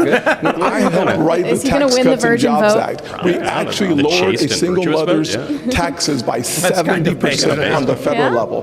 For dual income households by 60%. Then we went a step further. We doubled the child tax credit and made it refundable. By doing that, more parents had more resources to make the decisions how to take care of their family. The one thing we should do is let the American people keep their money. When that happens, the greatest opportunities rise from the ashes. I need to jump. I heard that he enjoys the company of men. Ilya mischaracterized. I mean, I did. It was a big news story. That he's a little, I don't know, in our party. No, they're saying that he's like is not between privately on the stage. And in the Reagan Library, I want to say these are good people on I don't know. I've never stage. seen any proof of it. The real divide is Right. between the majority of us in this country who love the United States of America and share It's our crazy founding how he ideals. looks like he's 19. Free speech. I know. He's 20 and a half. Get ahead in this actually. country, not He's in the been working color out of a your lot. skin, I think he but on the dropped some content fat. of your character. And the fringe minority in the Democrat Party that has a chokehold over that party. That's the real divide. Right. So this We are populist going to versus go to classical debate immigration and the is border. artificial. Ilya? We need to unite this party. Can I speak about the administration? Damn, I thought they said abortion, not immigration. Vivek slipped a bit. Yeah, he was doing really well before the first debate. Now he's, I think he's like all these questions third or we're gonna fourth get place. to. We're Because gonna his come back last to you. There's a lot of performance was time. We're gonna- polarizing. Young people loved it, but older people hated it. So I felt it helped him, but he's got to ride that line this time. You know? We got Bergam. Oh, let's go. We passed legislation because Sir, we child will get you some questions, but you're going to have to let us move on. We are going to the border next. child care. Bergam trying to save the world, bro. They need to shut him up. They can't let him speak. Too much. It's too much for them. The idea of amnesty They cut his mic. for those who have put down roots and who have lived here, even though some time back they may have entered illegally. 2 years later, President Reagan granted amnesty to nearly 3 million immigrants, something no Democrat or Republican president has done since. They don't mention that. Governor Christie, as governor of a non-border state in 2010, you supported a path to citizenship. But when you ran for president in 2016, you flipped, saying immigrants should be tracked like FedEx packages. Did she say that? To citizenship for 11 million of undocumented immigrants. The problem is that since no one has done anything since we first had this discussion 13 years ago, we're not in a position to be able to do any of that anymore. What we have to do now is first treat this like the law enforcement problem it is. Our laws are being broken every day at the southern border, every day. And Joe Biden and his crew is doing nothing about enforcing that law. They are letting it go. And by the way, they announced during the presidential race they were going to let it go. And we need to have a president who acts like I did as governor, enforce the law. First and foremost. And that means what I'll do on day one is sign an executive order to send the National Guard to partner with Customs and Border Patrol to make sure that we stop the flow of fentanyl over the border, but also to make sure that we send a much different message. We want you here in this country to fill the 6 million vacant jobs we have, but only if you come here to follow the law and only if you come here legally. The majority of Americans want to drastically reduce all immigration. And we will send you back across the border from which you came. And the fact is that until we set a law and order agenda in this country, not only now, but in the future, we won't be able to continue this. And I'll tell you this. Donald Trump failed on this as well. He said he was going to build a wall across the whole border. He built 52 miles of wall and said Mexico would pay for it. Guess what? I think if Mexico knew that he was only going to build 52 miles, they might have paid for the 52 miles. Thank you, Governor. All right, Governor Haley. Tip your waitress. Most illegal they were immigrants are like, coming from countries south what's of the your border. answer to the immigration problem? He's I'd be seen like, the get Fox out. News drone. It's You gotta go. Can't stay. Sorry, have a nice day. Coming into the country on a Less daily immigration, basis. In fact, more they believe we have a deportation. live That's picture my of it tonight. That next is question. happening right now. Just like live. there you go. In the last Wow, decade, look at the this. U.S. has spent nearly $55 billion to address the root causes of migration. But crime, poverty, and corruption they persist, and the number of migrants is only growing. Are we wasting our money? Premeditated what criminals. Is when Joe Biden waved the green flag, it told everybody to come. And now we've seen 6 million people cross the border. We've had more fentanyl that have killed Americans in the Iraq, Vietnam, or Afghanistan wars combined. We need to make sure that we are a country of laws. The second we stop being a country of laws, we give up everything this country was founded on. So we have to secure the border. The way we do that is, first of all, defund sanctuary cities. You see what's happening in Philadelphia right now. It's got to stop. We need to make sure we put 25,000 more Border Patrol and ICE agents on the ground and let them do their job. I spent 400 miles down that border, and What's I'm their telling job? you, Just Border detain Patrol them and then agents arrest aren't them and allowed then to release do them their into the job. interior of the Let's country? go back to Like, that's Remain not in gonna solve Mexico anything. policy. Instead of catch and release, let's go to catch and deport. What about and the let's aid make- that we've been, what about the aid that federal taxpayers are paying to deal with the root causes? It's not working. The Or is only it? aid that we should be spending right now is to secure the border, the southern border, the northern border, period. Deportation. We need to keep And I like that Dana Americans safe, pushed the and right now root Americans are not causes thing, safe. because it's just Only complete when nonsense and we fix should the stop spending immigration it. system, only when we get the border secure should we ever look at putting any more money into this. Our money should be about keeping Americans safe. We're not doing that. Joe Biden's not doing that. And you mentioned Congress and shutting down government. I'll make it clear. We have to change the budget process in 4 years. In 40 years, Congress has only delivered a budget on time 4 Well, that was fun. All right. times in 40 years. If they don't keep the government open, they should not get paid. No pay, no budget. That's the way we should have No ticky. Yes, but she's still in the omnibus side of things. Governor DeSantis, China invested $12 billion in Latin America just last year. They signed strategic partnerships with 7 countries, including Mexico. And China's military ties to the region now include arms sales and training exercises. Are you comfortable with China deepening ties with our southern neighbors? Of course not.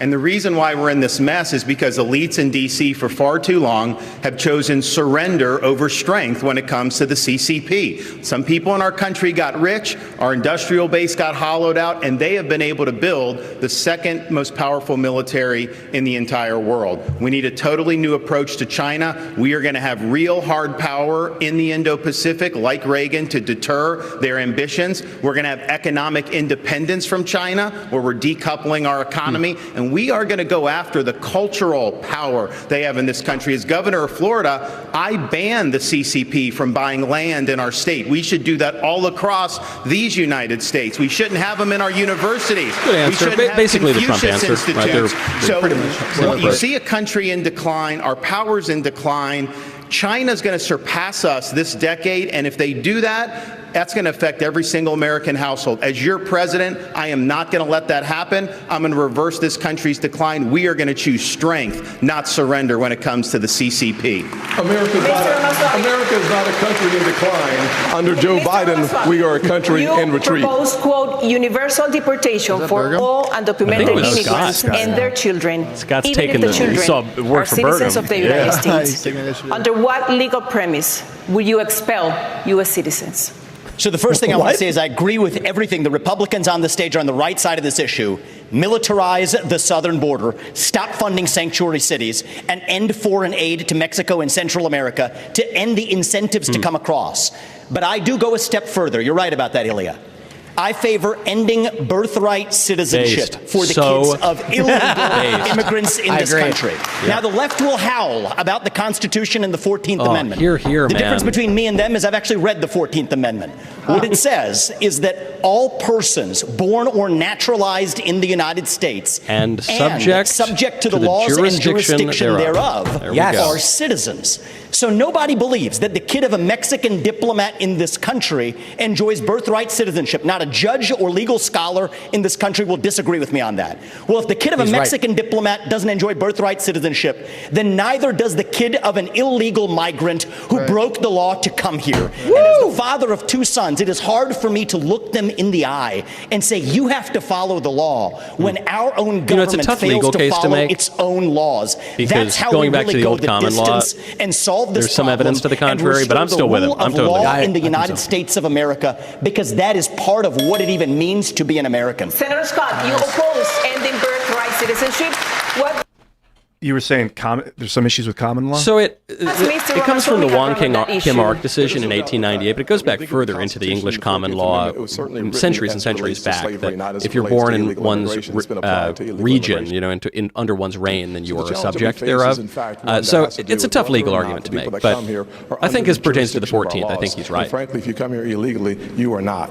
Now, surviving a Supreme Court argument is something I can't tell you, but from a perspective of the Constitution, I think it's simple that clearly it was designed for slavery and not for illegal immigration. It's spreading. I'll go one step further, though. They're agreeing with this is about huge. The things that are happening on It's the actually stage. a big deal, man. We think about the fact that Vivek just said we were all good people, and I appreciate that, because last debate he said we were all bought and paid for. And I thought about that for a little while and said, I can't imagine how you can say that knowing that you were just in business with the Chinese Communist Party and the same people that funded Hunter Biden millions of dollars was a partner of yours as well. It's not nonsense. So look, Tim pulling out the shiv. I want to respond. These are good people who are tainted by a broken system, and it's not the fault of anybody who's involved. Some of us are tainted. Excuse me. Thank you for speaking while I'm interrupting. While I'm speaking. Thank you for speaking while I'm interrupting. You can't be on both sides. Gentlemen, you'll have your turn. One of the challenges we should have please focus on the issues that matter. We know we did business in China. Everybody Chris leaning on the podium. State of American democracy. accountable. That's what we need to Oh, this is normal, dude. Ron DeSantis. Just talk until everyone else shuts up. I only want to hear from I agree with Burgum. Ron DeSantis on China.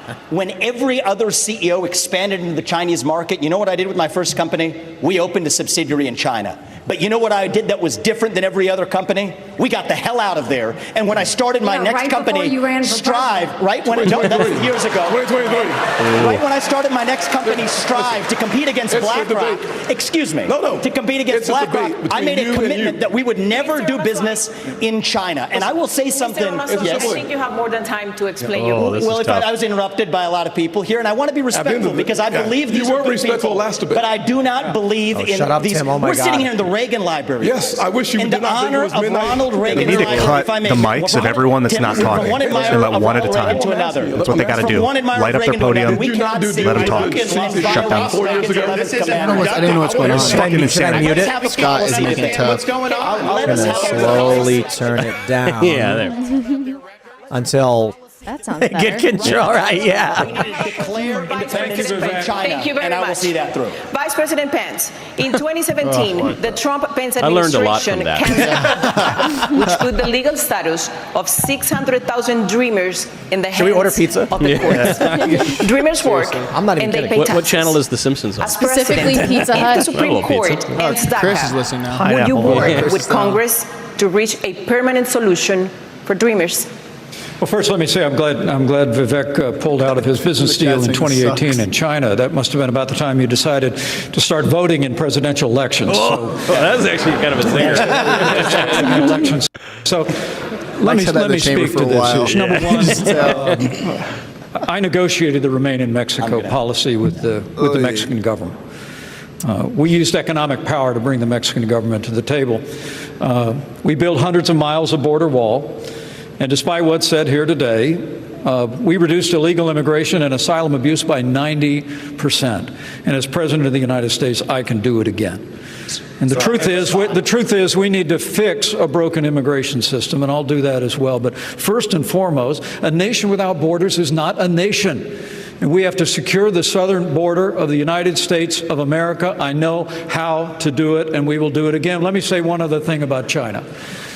Vice Let me say President, one other thing about China. would you negotiate with Congress to give a solution to the problem that dreamers have right now.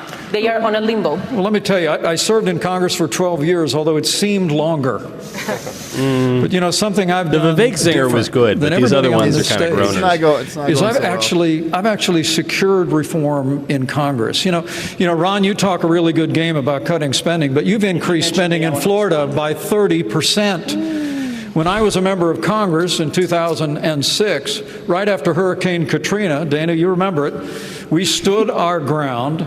I led House conservatives. We cut $100 billion out of the federal budget. You know, this is the old can be done, GOP, but right, as which I is said just in the cut, last debate, I'll say again, this I don't is know no that time attack for lands on on-the-job DeSantis training. because the I'm thing gonna be people like ready about on day DeSantis is that to he get just Congress brutally to wields step the up, government against our secure the enemies like southern border of Disney. the United So I don't really States, care if he raises. build a military I don't care what he fitted spends it on. to You know? our times, and we're going to get spending in Washington, D.C. under control once and for all. Kellen just said that he sounds like 2010 Biden. Yeah, kind of true. yeah. Kinda true. How Nice will comment. these candidates make America safer? As Chris looks rising like he's crime about to plagues fall our over. city. He's like leaning his Exhausted. entire weight on the podium. blood sugar must His be gout, dropping. his gout the is gout is hurting him. The King's disease. Oh, man. So they're gonna go take a break, and Wow. then I just Do you trust our government and where the No. economy is No. headed? Hard-earned retirement savings. all right. I We'll didn't think so. Free we'll- advertising. We'll when the commercials are over, we'll come back. Some takeaways. Chris Christie sounds like he's struggling to breathe, which makes it hard Yeah. to listen to him, But unfortunately. Pence does too. Bro, he doesn't sound like he's struggling to bleed. He doesn't sound like it. He is struggling. He's struggling. And if he was nicer, like more friendly, I think I'd really like him, Chris Christie. But I'm he sorry, seems like dude. such a jerk. No one should vote for Chris Christie. Yeah. No one. I don't You know think why? anyone is. You know why? Yeah, because he's fat and sick. No offense. That's a big part of it. If you can't take care of yourself, how you take care of this country? True. True. Discipline. And to be fair, the only pass Donald Trump gets is not based on his health, not based on his diet. It's based on the fact that he's the closest person to firing people who need to be fired. That's it. Because otherwise, I'd agree and be like, I mean, actually, Trump did lose a lot of weight. Surprisingly. What are you talking about? What He's about a Taft? svelte 215. Yeah. I read that in the I don't know newspaper. what you're talking about. But what about Taft? He was a great president. He was the biggest, fattest guy ever in the history of the world. Really? It's different when you get fat off of like what people ate back then, you know? That's true. Yeah. Raw milk and bacon and pies. Yes, like prime Pies. rib for breakfast, I Yeah. assume he was eating. I think you're right, because I shouldn't be too hard on Chris Christie's weight, because I think he might actually be a guest in the future and like a serious like He's going to be inside- like, Ian, I heard what you said about my well, Chris, weight. you were fat. He's going Real to say, talk, Maybe brother. shaming Ian, him I will have work. a glandular problem. And he slammed the table. It's my All thyroid. right, Chris. But kind of like in politics, I'm finding these people that I think I hate, and just through the media, I end up meeting them in person, and I really like them. Yeah. Well, that's a lesson I've talked about before. When I was a teenager and I watched the skate video, and me and my friends were all just smack talking these skaters about how cool we thought we were and how they were losers with their goofy clothes. And then we go to California, end up meeting them, and they were super nice to us and like gave us free food and gear. And they were like, "You guys rock, man." I was like, I feel really bad for talking bad about these That's guys like for no reason. the culture war in a nutshell. Yeah. All this I Sort think of. politicians are just as bad as we think they are. Yeah. Or worse. But the ones that Or come in worse. here, I like. But they're the Sean ones- Spicer, for instance, I love him. Like I got he's such a such a sweet guy. horrible Yeah. view of him through the media, and then I was like, well, I'm going to meet Sean Spicer. Steve Bannon was another one. I was like, I'm supposed to be afraid of this guy, I guess. Then I meet him, and I'm like, oh, these guys are legit. Like, Yeah, just but smart, straightforward. Then you dudes. see like AOC, who She tells, is as bad. She tells her constituents who are yelling at her, no more illegal immigrants. She screams over them, we're going to give them your tax dollars.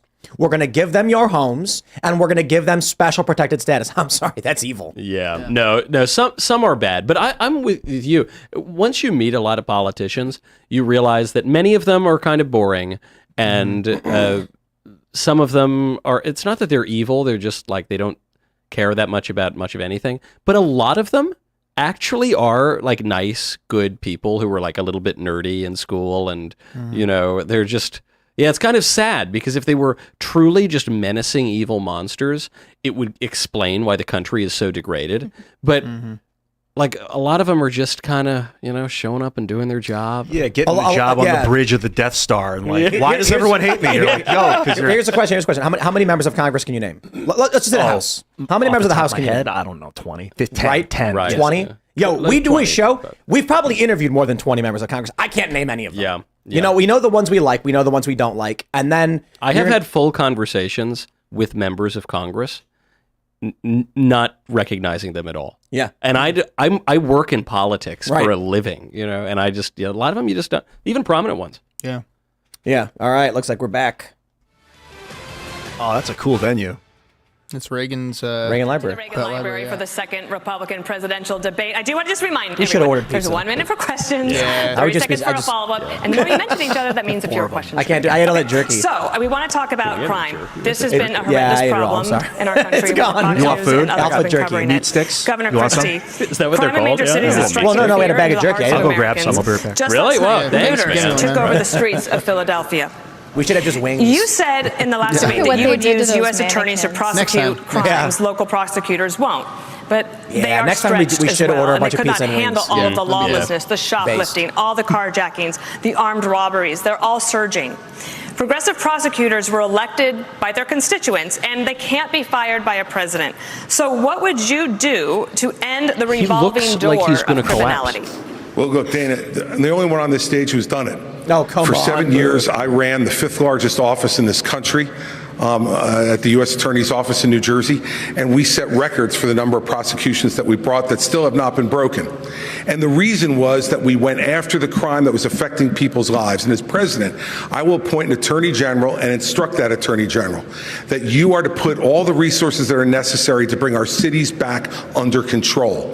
The fact is, they Why will is be he stretched. breathing so There's no loud? doubt about that, The but that's inhale. what they take the job for. I think we know. Because they We all love know the why. idea of enforcing the law. We've got to bring law and order back to this country. And not just in our cities, but we need law and order back everywhere. We need law and order back in our It's like all you hear. Yeah. We need it in our rural areas. People feel threatened there. And we need it in Washington, D.C. also. And Donald Trump should be here to answer for that, but he's not. And I want to look at that camera right now and tell you, Donald, I know you're can't watching. not hear You it. can't help yourself. I know you're watching, okay? And you're not here tonight. Not because of polls and not because of your indictments. You're not here tonight because you're afraid of being on the stage and defending your record. No, I'm pretty You're sure it's the ducking polls, these actually. things. And let me tell you what's gonna happen. Pretty sure the reason You he's keep not doing there that, is because of the no one polls, up here because is he's gonna up call you like Donald 50 Trump points, anymore. you know? We're going to call you Donald Duck. Ian, you're Donald Duck. Donald You Duck. fired a couple of prosecutors in your state, but as governor, You as are the president, man. you would not have the ability to do that. How do you bison. think about dealing with the Talking root about bison. causes of crime, especially this revolving door of the criminals? They just get out and come back and commit another crime. Well, the crime in these cities is one of the strongest signs of the decaying of America. We can't be successful as a country if people aren't even safe to live in places like Los Angeles and San Francisco. Just being in Southern California over the last couple of days, my wife and I have met 3 people who have been mugged on the street, and that would have never happened 10 or 20 years ago. In Florida, we back the blue. We support the men and women of law enforcement. They are keeping us safe. We have a 50-year low in the crime rate. And yes, when I had 2 Who's doing better progressive this debate than the prosecutors last that debate? weren't following the law in Florida, I removed them training, from I their imagine. post, and the people of Florida are safer Charisma as a training. result of it. Yeah. As Bill Clinton, president, similarly, I will did use that. the Justice Department to bring civil rights cases against all of those left-wing Soros-funded prosecutors. We're not going to let them get away with it anymore. We want to reverse this country's decline. We need to choose law and order over rioting and disorder. And I will not let you down. Governor Haley. I would be there's a nuts on the stage, nationwide dude. You have no policing idea. shortage. I would be like, I will Retirements prosecute are all up. of the Democrats Recruitment who is have in the illegally tank. gone after Donald Trump. Morale is at a record low. 3 years ago, you signed a pledge to support law enforcement. Now, pledges are a nice idea, but what's your actual plan to get more police on our streets? Well, and I actually did it in South Carolina, too. You know, what we knew in South Carolina was you take care of those who take care of you. We have to start taking care of law enforcement, but it's not just taking care of them with words. It's making sure that you also follow through on what they do. Right now, we have a lot of stolen guns on the street. Well, these law enforcement officers, they arrest these people, and then they go and they're let out the very next day. So law enforcement feels like no one has their back. We have to start prosecuting according to the law. We have to make sure we have the backs of law enforcement, and we have to make sure that we're a country of law and order. But I want to go back to China because I don't think we spent enough time on that. that. Why was she there last time? Right now, we have to look at what government's doing to hurt us against China, too. You have a company, U.S. Antibiotics, that produces amoxicillin, the number one antibiotic that we need. And right now, there is a company in Bristol, Tennessee, that produces that. Yet our federal government only gets it from China. We need to be focusing on companies that produce in America and supporting those companies that produce in America, not companies that are helping China. That was unexpectedly a good point. I expected it to be some sort of shallow pivot. Thank you,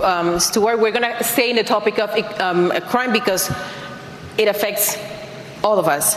Governor Burgum, for the first time ever, a Univision poll found that mass shootings and gun safety are one of the most important issues for Latino voters. Let her have it, Doug. Mental health concerns are not unique to the United States, but gun violence is. Yeah.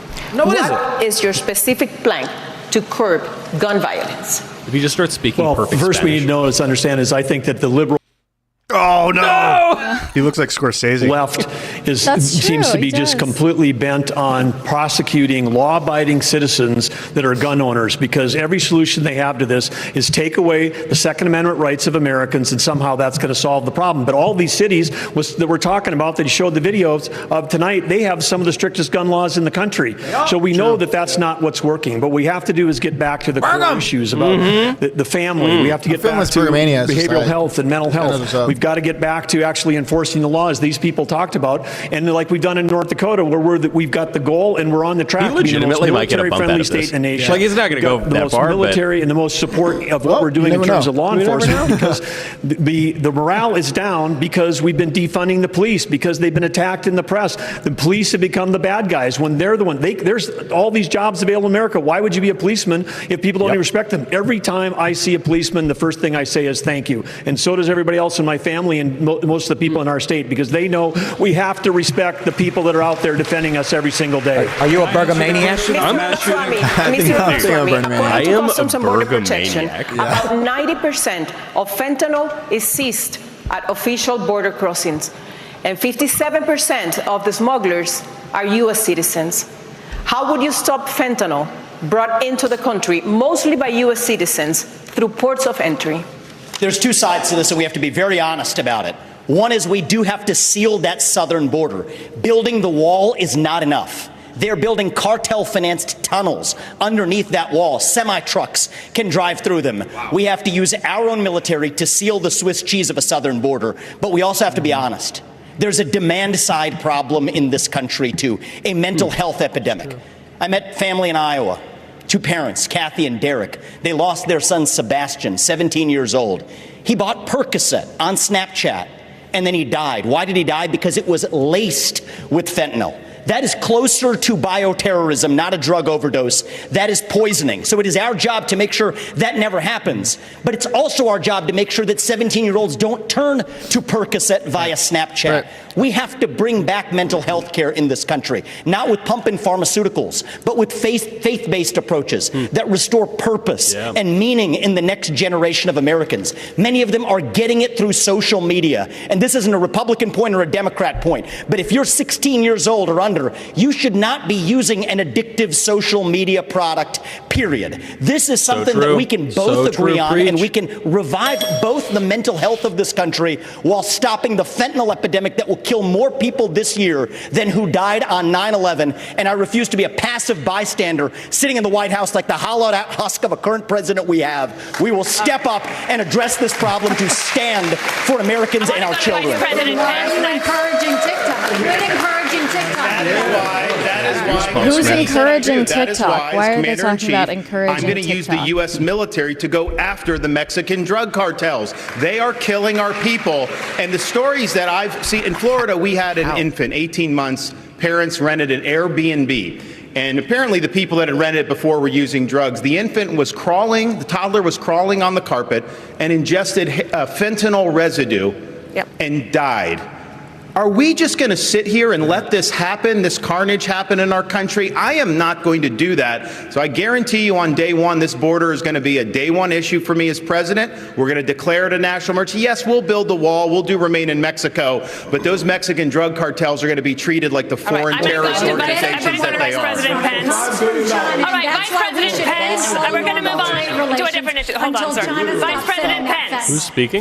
Just last month, Tim. Vice President Tim Pence. Scott and Nikki Haley. You said if Tim elected, keeps you would jumping in. repeal Yeah. all Obamacare mandates. However, you also made that same promise in 2016. And at that time, Trump-Pence had congressional majorities for at least the first 2 years, and you did not deliver on that promise. So Obamacare, right now, it is more popular than ever. Why should Americans trust you, if you become president, to fix that, or is Obamacare here to stay? Well, first, let me speak to the mass shootings issue, and then I'll answer that question. It's an important one, Dana. Look, I'm someone that believes that justice delayed is justice denied. And as a father of three, as the grandfather of three beautiful little girls, I am sick and tired of these mass shootings happening in the United States of America. And if I'm president of the United States, I'm going to go to the Congress of the United States, and we're going to pass a federal expedited death penalty for anyone involved in a mass shooting so that they will meet their fate in months, including not gang shootings? years. It is unconscionable. I don't think so. Anyone involved? What does that mean? Someone that sold them the gun? The Parkland shooter, Ron, is actually going to spend the rest of his life behind bars in Florida. That's not justice. We have to mete out justice and send a message to these would-be killers that you are not going to live out your days behind bars. You're going to meet justice. But does that mean Obamacare is here to stay? I love her. I love Dana. A single thing. Wow. Well, thank you for reiterating the question, because I'd love to answer it. Look, That was good. It's one of the choices here. You know, my former running mate, Donald Trump, actually has a plan to start to consolidate more power in Washington, D.C., consolidate more power in the executive branch. If I'm president of the United States, it's my intention to make the federal government smaller by returning to the states those resources and programs that are rightfully theirs under the 10th Amendment of the Constitution. That means all Obamacare funding, all housing funding, all HHS funding, all of it goes back to the states. We'll shut down the Federal Department of Education. Will allow states to innovate. We're going to revive federalism in America. Democrats are wielding corrupt power against us, and we're going to give all that power up as soon as you vote for me. No, not interested. Sorry. Fire all of them first. I agree, but first fire them, prosecute, then start breaking it down. 26 million Americans don't Tim, have stop, please. Tim is like on fire, man. 2.5 million He doesn't have that of them Bergam are in focus. your state. That's worse than the national average. Can Americans trust you on this? Well, I think this is a symptom of our overall economic decline. Everything has gotten more expensive. You see insurance rates are going through the roof. People that are going to get groceries. I spoke with a woman in Iowa, and she said, you know, for the first time in my life, I'm having to take things out of my grocery cart when I get to the checkout line because the total goes up so quickly. So this is very real, and people are hurting out there. So we've got to address the underlying problem with Bidenomics, the overspending, taking all Biden's rules and regulations. I'm going to throw them in the trash can on day one. You're not going to have to worry about that. We're going to open up all of our energy. We will be energy dominant in this country. That will lower your gas prices. And what we need to do with health care is recognize our health care is putting patients at the back of the bus. We have big pharma, big insurance, and big government, and we need to tackle that and have more power for the people and the doctor-patient relationship. Governor, why is your record in Florida on insurance worse than the national average? Our state's a dynamic state. We've got a lot of folks that come. Of course, we've had a population boom. We also don't have a lot of welfare benefits in Florida. You know, we're basically say this is a field of dreams. You can do well in the state, but we're not going to be like California and have massive numbers of people on government programs without work requirements. We believe you work and you got to do that. And so that goes for all the welfare benefits. And you know what that's done, Stuart? Our unemployment rate is the lowest amongst any big state. We have the highest GDP growth amongst any big state. And even CNBC, this is the quickest I've ever seen him rank Florida the number one economy in America. It's too bad that nothing that happens at this debate matters. The nomination's already locked up. Healthcare is the leading cause of bankruptcy for American families, accounting for 2/3 of all personal bankruptcies. As president, how you protect Americans who get sick from financial ruin? First of all, how can we be the best country in the world and have the most expensive health care in the world? We have an issue. My mom was in the hospital. And when she was in the hospital, they tried to bring her a couple of Tylenol. And she said, I don't need it. And they said, honey, go ahead and take it because you're paying for it anyway. Why is it that when we got the bill, the insurance company and the hospital negotiated the bill for her without her having anything to do with it? When I am president, we will break all of it, from the insurance company to the hospitals to the doctor's offices to the PBMs to the pharmaceutical companies. We will make it all transparent, because when you do that, you will realize that's what the problem is. Second thing is, you've got to deal with tort law. The doctors don't give you the 10 tests because they want to. It's because of the 90% chance they'll get sued. And then we need to bring competition back to healthcare, get rid of certificate of need systems, and make sure that they can compete. We have to put the patient. Is she running for Congress, or is she running for the president? Right. Yeah. You know, and once we this give is the an issue patient with the both her ability to answers decide and their Ron's last healthcare, answer. deciding which plan They were want, actually that quite is good what and we'll see substantive, and in the weeds, and that doesn't often serve a presidential campaign. The president can't do it. The president can't do it. I mean, he could lead. He could. They have the Pershings. Yeah, he could push around the Capitol Hill. But yeah, that's a good point. I will say, talk about why do we have the most expensive health excuse me, care Tim. in the I have to world? ask you. Tim. It's because the federal government got involved the same way they did with EVs, and they said, we're going to subsidize a particular kind of software back in 2008 under Obama, and they said, hey, we're going to do this. It's going to make everybody more productive. All of you that are watching have been to a doctor's office when the doctor's got his back to you and their hands on a keyboard. The So only true, industry King. in the So world that's true. ever absorbed $1 trillion of IT and became less productive. They saw less patients per day is U.S. healthcare because they were subsidizing a certain kind of technology. It wasn't about improving healthcare. It was about picking winners and losers. Every time the federal government's involved, whether it's higher education, healthcare, or now the auto industry, things get more expensive and less competitive. Slay King. But he could provide that balance to Trump that we thought Ron would. Right. Yeah, no, it's not the craziest idea. I know. Republican debate rolls on. He's also extremely rich. I got to say this about healthcare, man. People are going to Mexico for healthcare. For real. These people are like, everyone's going to Canada. No, they're going to Mexico, dude. That was you. I went to Mexico for my hip problem, and it's because it's cheaper, faster, and better. So my hip screwed up from a repetitive sports injury. I call around these doctors. We don't take your insurance. We don't take your insurance. And I'm just like, this is the craziest thing. Michael, I have to say this. Yeah. I am rich, and I cannot go to a doctor. And this pissed me off. That's insane. It is. I called. We have insurance. I have insurance. We have the employees here have insurance. And I called the doctor, and I was like, "Yeah, I'm having an issue. Sports injury. We don't accept your insurance." And I'm like, "I'll just pay you the money." Yep. And they're like, "No, you can't do that." And I'm like, "Are you kidding me?" I have money in my hand. I want to give it to you. Call around. I find a specialist. They say, "Can you come in 2 weeks?" And I'm like, "This is nuts, man."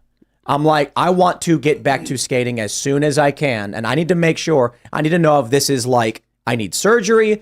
Is it a serious injury? Is it a tear? Or is it like, take aspirin and you're old, right? And combination of both. It wasn't a tear, but it's I skate too much. I've seriously screwed my hip up from falling for 20 years. Slamming it over and over and over again causes like fluid to build up. That's why I only razor blade. I don't. That's why razor I don't blade. Yeah, razor. Is that what they're called? Rollerblade. A rollerblade. Hell yeah, dude. That's when you mix it up with that scooter too. So we have all that stuff. We have BMX. We have bikes. We have scooters. We have blades. But so I get some advice from a good health, a trusted health professional friend who says Cellular Performance Institute. They're in Tijuana, and I hit them up, and they're like, "We can have you out in 2 days. Immediately get your MRIs done.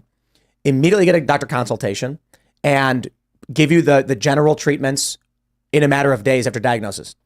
And so the good news is I did not need a hip injection. I actually just needed I just got a generalized treatment, and they were like, "Look, you've got like traumatic hip injury we have no recommendation for you. Just, we're going to give you a general revitalization." I got like IV NAD stem cells in general, and it took 1 week. Luke was there. I was there with my girlfriend, and it was day one, MRIs done. In the United States, it was, can you come in 2 weeks for a consultation? After the consultation, we'll schedule your MRIs for a week later. Once your MRIs come back a few days after that, then we'll start discussing treatment plans. All in all, maybe in 3 or 4 months, we'll give you a general treatment and I'm like, that's crazy. So are we going to start running across the border the other direction? They do. Well, how was that experience for Mexicans? in terms of getting healthcare. Is it actually cheaper, faster, better? I mean, I believe you that it's cheaper and faster, but is it better quality? Is yes. So the Cellular Performance Institute is the state-of-the-art, highest-end research, and the issue is that the amount of time and money it takes to go through clinical trials in the United States is prohibitive. Yep. And so you've got research coming out of universities that's been tested, been done, it works, but now we got to do our multi-layered tests in the United States. You've got revolving door policies, you've got whose wheels are getting greased, things like this. So, but let's not even talk about the experimental medical stuff. Dental care. Yeah. It's a huge one. They do platelet-rich plasma. I think it's called. Yeah, PRP. So here's what happens.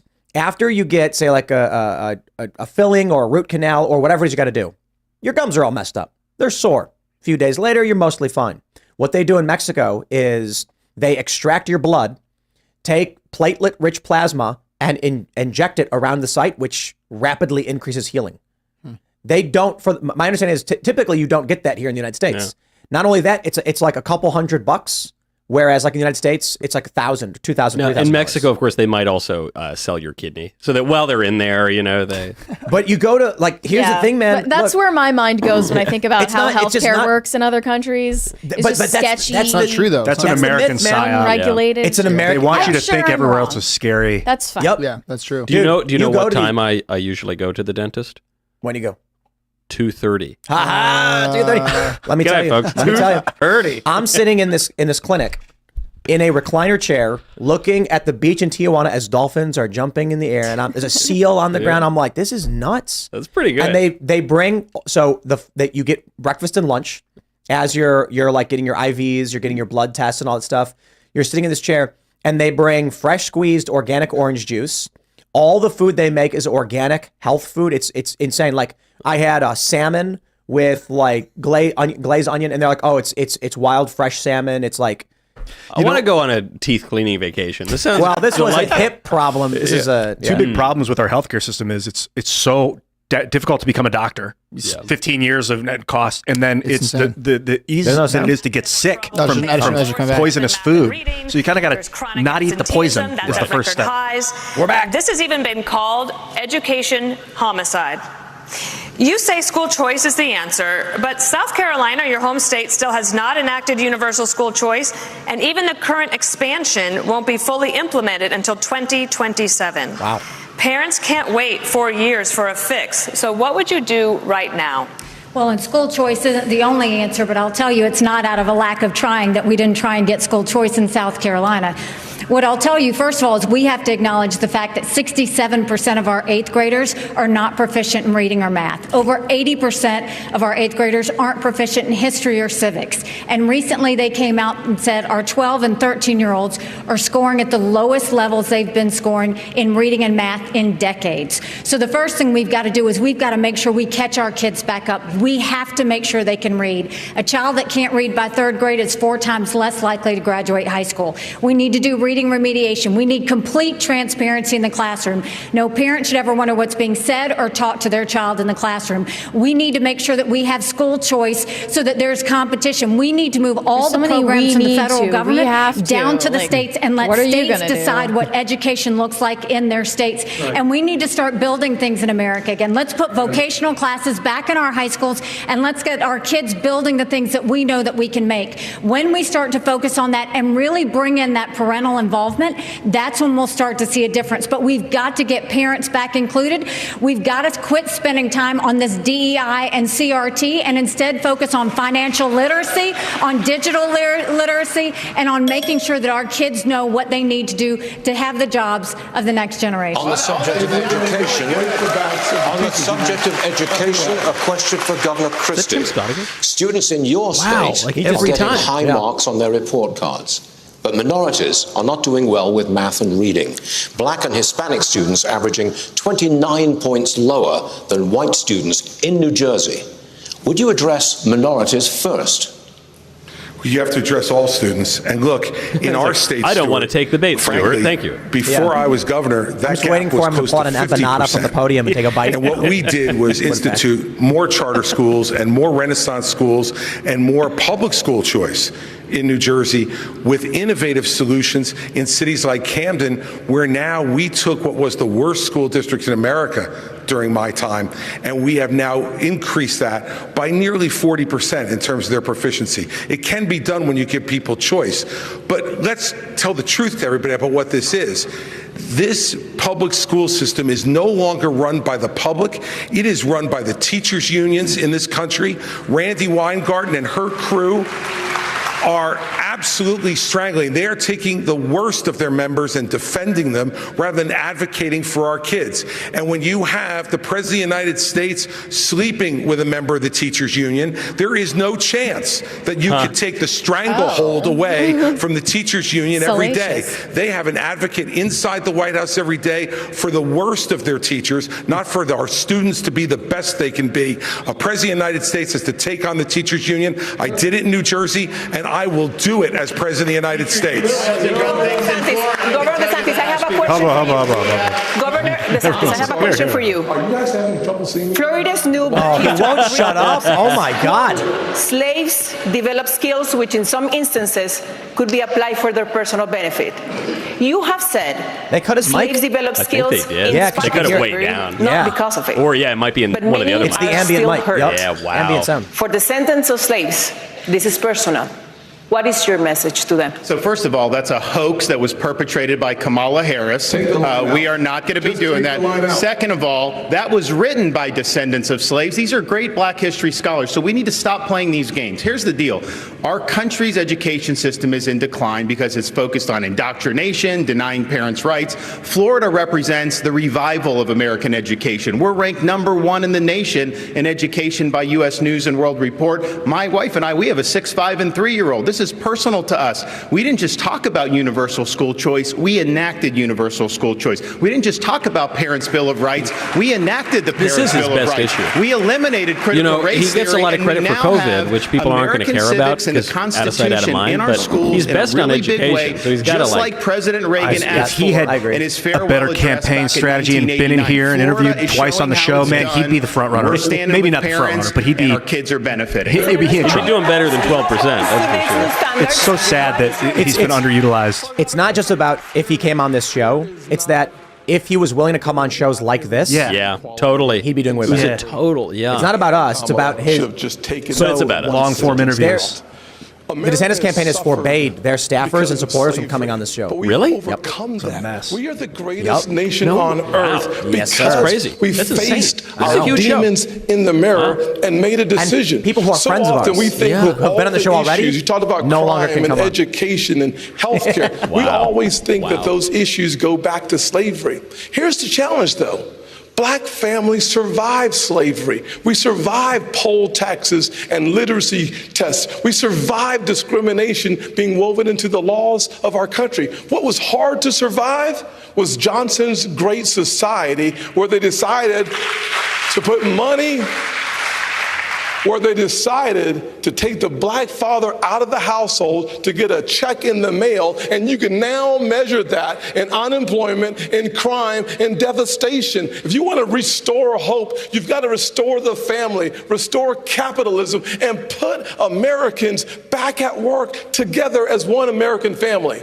Our nation continues to go in the right direction. It's why I can say I have been discriminated against, but America is not a racist country. Never, ever doubt who we are.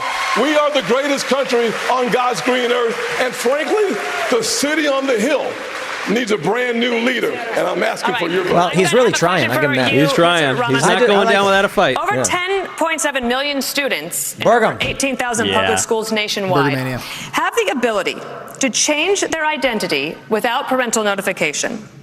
Governor Christie told Stewart last week that he would pass a federal law to protect parental rights. Would you try to do the same?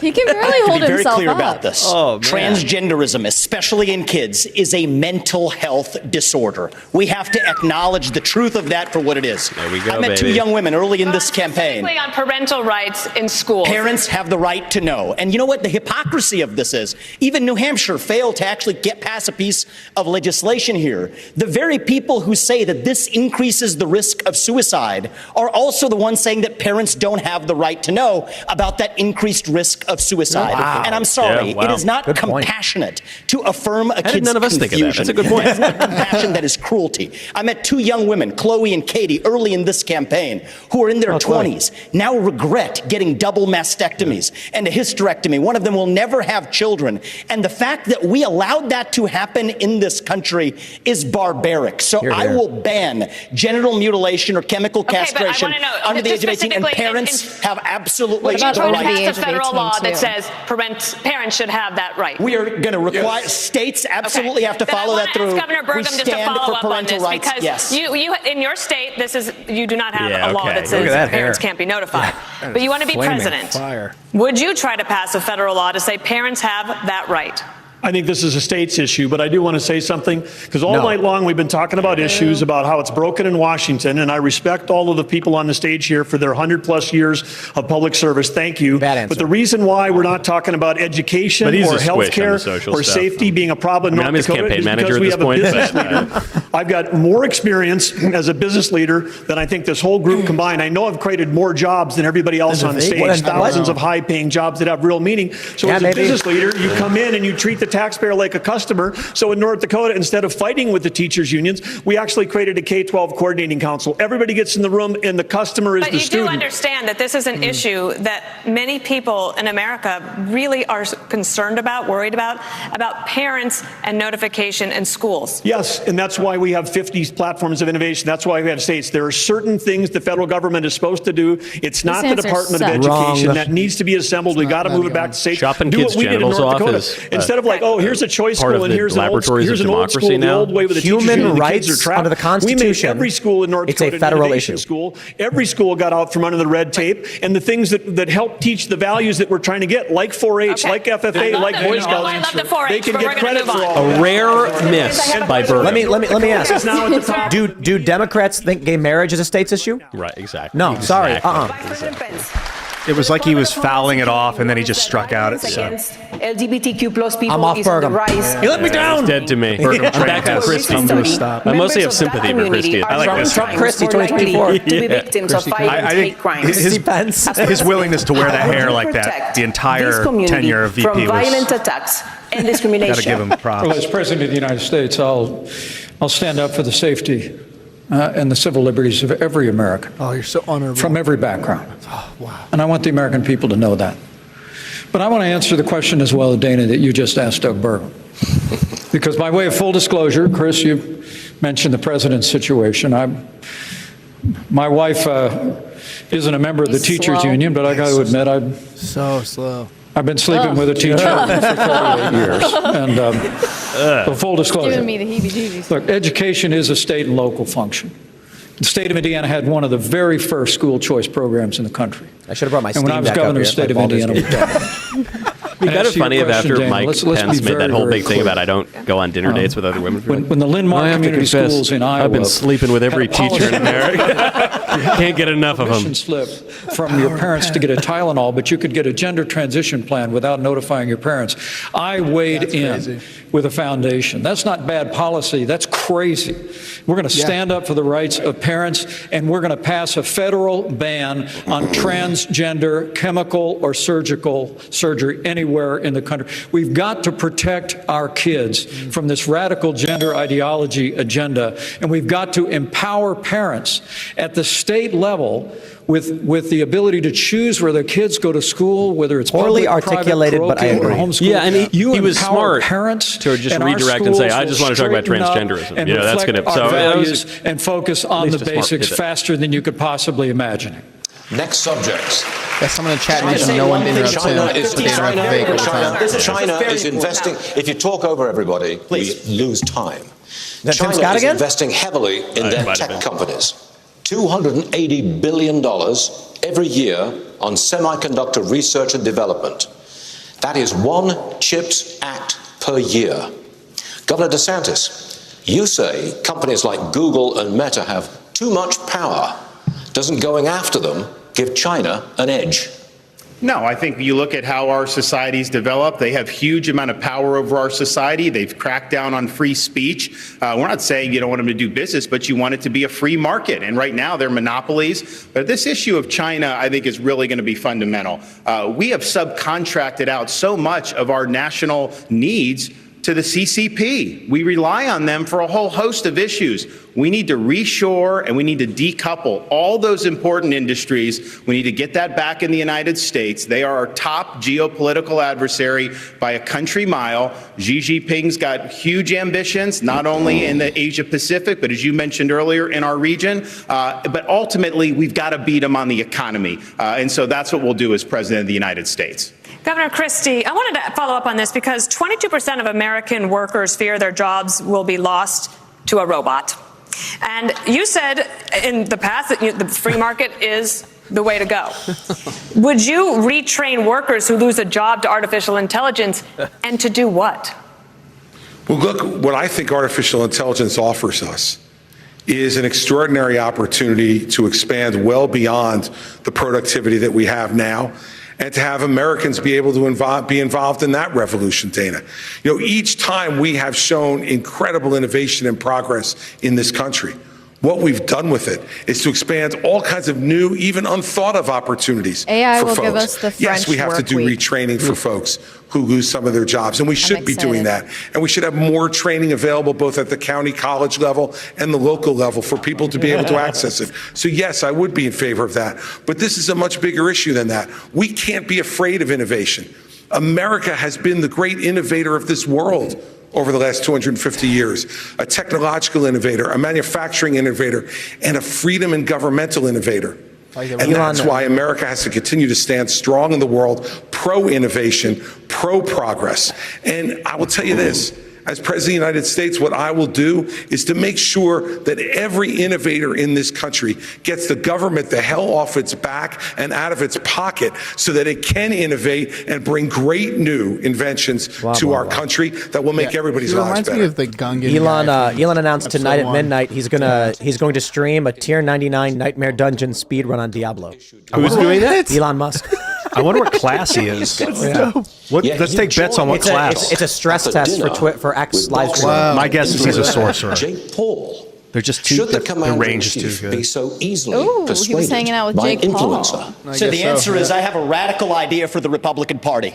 We need to win elections. And part of how we win elections is reaching the next generation. Hanging out with Jake Paul. Yes, they are. So when I get into office, I've been very clear. Kids under the age of 16 should not be using addictive social media. Yeah. Yes. We're only going to ever get to declaring independence from China. Be who he is if he didn't have social media.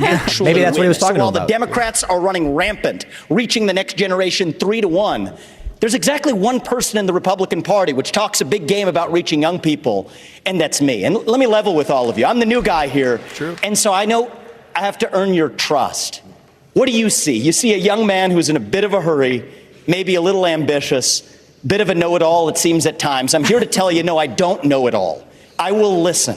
I will have the best people, the best and brightest in this country, whatever age they are, advising me. We will be probably many of the people on this stage included. That's how I built my companies. I want to be challenged. I want people who disagree with me. That's what makes America great, because we're not a perfect nation. We're founded on the pursuit of perfection. That is what makes America great. TikTok is the product of the Chinese Communist Party. I have to jump in here. I'm sorry. There's one person on this. This is infuriating because TikTok is one of the most dangerous social media apps that we could have. And what you've got, I honestly, every time I hear you, I feel a little bit dumber for what you say. Because that was stupid. Situation. What they're doing is these 150 million people are on TikTok. That means they can get your contacts, they can get your financial information, they can get your emails, they can get text messages, they can get all of these things. This is very important for our party. Exactly what they're doing. This is very important for our party, and I'm going to say you've gone and you've helped China make medicines in China, not America. You're now wanting kids to go and get on the social media that's dangerous for all of us. He never said you that. went and you were in business with the Chinese that gave Hunter Biden $5 million. We We can't trust you. We can't trust you. We can't have TikTok in our kids' lives. We need to ban it. Mr. Ramaswamy, you have 15 seconds. I think, excuse me. You have 15 seconds, Mr. Ramaswamy. Thank you. I think we would be better served as a Republican Party if we're not sitting here hurling personal insults and actually have a legitimate debate about policy following Reagan's 11th Commandment in his honor. And the answer is that is what actually makes our country strong. And I believe in these people. These are good people on the stage. Except for Nikki. He clearly hates Nikki. Stuart, can we get back he said, the feeling seems mutual. Okay, no, dude. Vivek said he doesn't want teenagers on addicted social media. And she goes, "You want kids on TikTok?" Yep. Wow, Nikki. No, that was Putin a has low ordered blow assassinations from Haley. across Europe, cheated on arms control treaties with the U.S., and seeks to work with China to force our decline.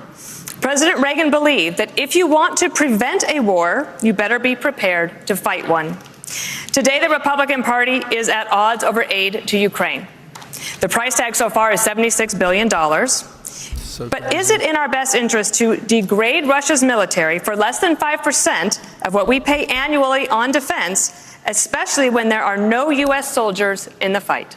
It's in our interest to end this war, and that's what I will do as president. We are not going to have a blank check. We will not have U.S. troops, and we're going to make the Europeans do what they need to do. But they've sent money to pay bureaucrats' pensions and salaries and funding small businesses halfway around the world. Meanwhile, our own country is being invaded. We don't even have control of our own territory. We have got to defend the American people before we even worry about all these other things. And I watch these guys in Washington, D.C., and they don't care about the American people. They don't care about the fentanyl deaths. They don't care about the communities being overrun because of this border. They don't care about the Mexican drug cartels. So as Commander-in-Chief, I will defend this country's sovereignty. But it's not a territorial dispute. It's never been a territorial dispute. And 90% of the resources that we send over to Ukraine is guaranteed as a loan. It is not 90% of the money that we send over there is loan. Well, we can talk about this, but at the end of the day, 90% of the money that we send over there is actually in the form of a loan. Wow. It's not We're not actually getting it back. paid by Ukraine. It's We're paid obviously by not getting it back. That's an an amazing position to stake out. I think it's a really good topic to take. No, more funding for Ukraine. Let's debate the fact that our national vital interest is in degrading the Russian military. No, degrading the Russian military. We actually keep our homeland safer. We keep our troops at home, and we all understand Article 5 of NATO. We have to level with the American people. I thought you said something about waiting until your turn to talk. So hold on. So at the end of the day, I'm going to finish my. I'll be happy to go ahead, and I'll respond. I'll look forward to this one right now. So at the end of the day, when you think about the fact that if you want to keep American troops at home, attack on NATO territory would bring us and our troops in. By degrading the Russian military, we reduce, if not eliminate, an attack on NATO territory. Finish that exchange. We have to level with the American people. We have to level with the American people on this issue. The reality is just because Putin is not Putin's an evil dictator does not mean that Ukraine is good. This is a country that has banned 11 opposition parties. A win that has for Russia is a that win is not for true. China. We're driving Haley. Excuse me, Nick. You'll have a chance. I forgot you like China. That's why you're. You like China. Hurling personal insults isn't helping. China is the real enemy, and These we're driving people are Russia awful. further Wow. into China's arms. I like really We need a degraded, reasonable man. peace This was plan like- to end this. Especially He's this is a looking good. country Yeah. whose president just last week Vivek, was if you hailing let a Nazi. Oh, they won't shut up. It's a green light They to clearly China think he's a threat. to take Yeah. Taiwan. We need a Peace reasonable comes plan through to strength. We need a reasonable plan to peace. Governor The Christie. Communist Party of China is the real enemy. Governor Christie. Yeah. Governor Christie. President I just want to Biden's eat first more 2 Krispy years Kremes. have brought China, Couldn't hear the sound of my Russia, and breathing. Iran closer together. Are we focused too much on Ukraine and not enough on this threat from the New World Order? No, they're all connected, Stuart. They're all connected. What? Based? The Chinese are paying Yeah, for the Stuart Russian war in Marty's Ukraine. flipping it Oh, in. this dude knows. Iranians are All supplying right. more sophisticated What the weapons, fuck? and so are the North Koreans now as well, with the encouragement of the Chinese. The naivete on this stage from some of these folks is extraordinary.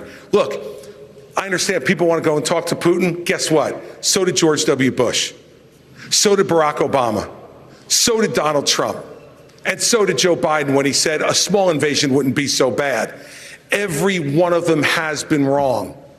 And the fact of the matter is, we need to say right now that the Chinese-Russian alliance is something we have to fight against, and we are not going to solve it by going over and cuddling up to Vladimir Putin. Trump also wasn't Donald wrong. Trump said Vladimir Putin didn't invade further into any countries while Trump was president. His strategy actually worked perfectly. Who is murdering people in his own country, and now not having enough blood, he's now going to Ukraine to murder innocent civilians and kidnap 20,000 children. I'm so glad that And let me tell you, Tucker if you think allowed that's where it's gonna Republicans stop, to say, like, I'm if not we okay give him with any this. of Ukraine, next will be Poland. This is a guy who said, this is a guy in 1991 who said that was the darkest moment in world history when the Soviet Union fell. Listen, everybody, he wants to put the old band back together, and only America can stop it. And when I'm president, we will. Governor Burgum, I want to get to Governor Burgum. He hasn't had a chance. I have a question I think you're going to really like. Is he going to win you back? Or at least you have experience in it. And we need to talk about America's farmers because there is a foreign policy connection here. The U.S. and China are in this fierce economic competition. It's hurting American businesses, and there is blowback against American farmers because China then targets them in retaliation. How would you, as president, protect American farmers and ranchers from that kind of retaliation from a foreign government like China? Well, first of all, we've got the best farmers and ranchers in the world right here in America. If they have a level playing field, they can outcompete anyone in the world. But this is part of the larger issue that we're talking about here, which is we're in a Cold War with China. The Biden administration won't admit that. But we're also in an economic war through what we're doing with agriculture and energy. And we're also in a war with them relative to cyber war. We get attacked every day in North Dakota, every state, every school district, our tribes, all being attacked every day by either China, Russia, Iran, or North Korea. And now we've got a Biden administration whose whole policy is appeasement. They're out there, creating the world, making it less safe. $6 billion they traded for 5 people. They've just now set a price on anyone's head who's a tourist from America, who's a student from America, for kidnapping. If you want more kidnapping, put a price on it.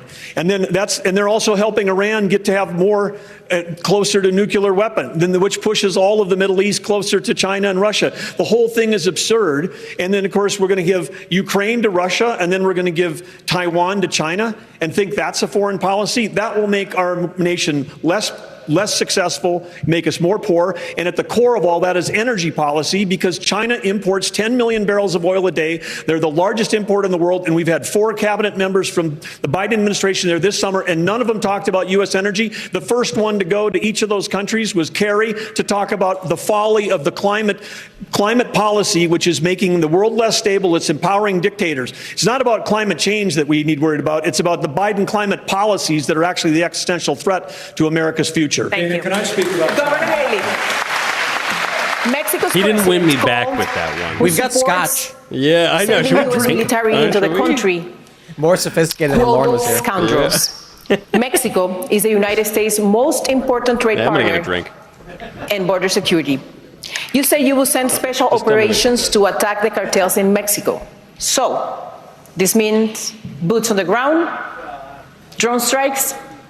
It means special operations. It's how we deal with our terrorists. And what you need to do is understand that Mexico's not being a good partner if we lost 75,000 Americans last year. Mexico's not being a good partner if they're letting the cartels get away with what they're getting away with. What we will do is we will make sure that we send in our special operations, and we will take out the cartels, we'll take out their operations, we'll take out anything that's doing it. But we're going to go after China because China is the one sending the fentanyl in the first place. And we will end all normal trade relations until China stops sending fentanyl. And then we'll do the special She's literally just saying, operations, and she we'll just get said it that she from wants to both send sides. special This is forces where into President Mexico. Trump went wrong. Like, He to focused on attack trade with China. the He didn't cartels. focus Well, on the I fact gotta that be they were honest, buying that's up more our reasonable farmland. than He Ukraine. didn't focus on the Yeah, fact well, that yeah, they were for sure. killing Makes Americans. sense. I don't really He care didn't what focus on she the fact says, that they I were just don't want a stealing female $600 billion in intellectual property. He didn't focus She on the looks fact like that they she's put a spy amazed base off our constantly with shores her in eyebrows. Cuba. Like, yeah. They didn't It's focus the enough on the Botox. fact that all of our law enforcement drones in No, it really America might are be. Chinese, and we've got all these little surveillance cells. We need to start focusing on what So keeps professional Americans walking safe. over with that That scotch. hasn't happened in a long time. As your president, I will make sure every American is safe, and we'll do whatever it takes to make that Michael happen. is a man of finer tastes. I wanna He get went for the Senator Scott. Lafroig 27. This is great. This is That's a good one. This is much better than this debate. Auditioning for I know, that's why I offered in the it. United States. You want to earn You these see, votes. Crowder has taken on kind of like what you guys do backstage. During the presidential debate the backstage in the year 2000. kind Is he of, doing one? they just started one that's very similar to George W. backstage. Bush was asked We got to sue him. about yet just 1 Here we year go later, again. Congress Him and Callan and a September couple other 11th people. claimed nearly 3,000 lives. And the farther we COVID get from lockdowns did September more. 11th, the closer we are to September 10th. Senator Scott, you have no What? executive branch experience. What has prepared you to Is that a good protect parent? the nation from a major That's magnificent. man-made national security crisis? Well, one of the things I've Cranberry- had the what is it, good fortune cranberry of doing bacon is serving bison? on committees Cranberry in the United bison States Senate, with bacon. like Ooh, the with Senate uncured Armed bacon. Services Nice Committee. little- I'm on the Senate Foreign Relations Committee, Wow. also on the Finance Committee and the Banking Committee. Talk about addressing the issue of fentanyl. I've written the legislation, passed it through the Banking Committee and the Senate that would freeze the assets and sanction the accounts of the Mexican cartels. There are weapons that we have within the arsenal that I was able to get past 23-0 in the polarizing Senate as it is. I've also understood without question the fact that if you look at the details before 9/11, there was information and intelligence that was available that suggested an attack was coming. Having the right intelligence partners with us is key to making sure that we prevent the next 9/11 from ever happening. Having that experience for the last 10 years is really important in getting the job done. You want to increase 30 domestic seconds spying to you, in a Mr. response to September 11th. Well, I think you asked a question about executive experience. I think it's vitally important. Increase the security apparatus. I'm standing before you today as a candidate Obviously. for president. And more because money I to think this Ukraine. country's in a lot of trouble. And the FBI and the NSA and And the you hear CIA. the fire on the stage tonight. You hear the fire in all of our voices. And it's because Joe Biden has weakened this country at home and abroad.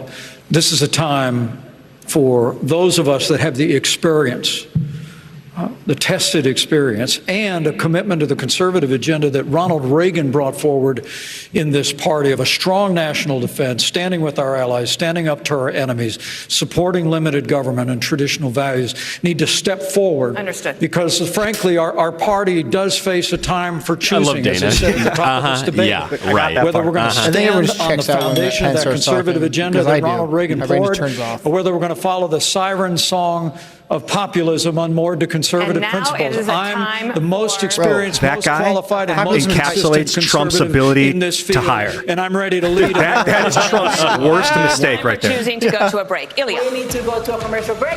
Reagan built Yo, a Jack coalition Posobiec's got a that really good lasted- tweet. He says, over 1 hour in and not one candidate has even mentioned the Biden DOJ weaponizing the power of the state to take down its top opponent. That's wild. Look, man, I like Vivek, but if I was on that stage, I'm sorry. Anybody who watches this show, like, you know exactly what I'd be talking about. I would. The first thing they'd say, we have an immigration crisis at the border. As president, what would you do? Out! You gotta go. You can't stay. You came here illegally. We're gonna get you on a nice bus. We're gonna send you back to Mexico. Mexico can deal with it. They broke into Mexico or they're from Mexico. They come here. Well, they go back to Mexico. I don't hate the people. I got no beef. In fact, I respect their drive to come to the greatest country on this planet. Sorry, but you can't stay. Apply legally. We'll welcome you in due time so we can adequately and properly handle the economics. Next point.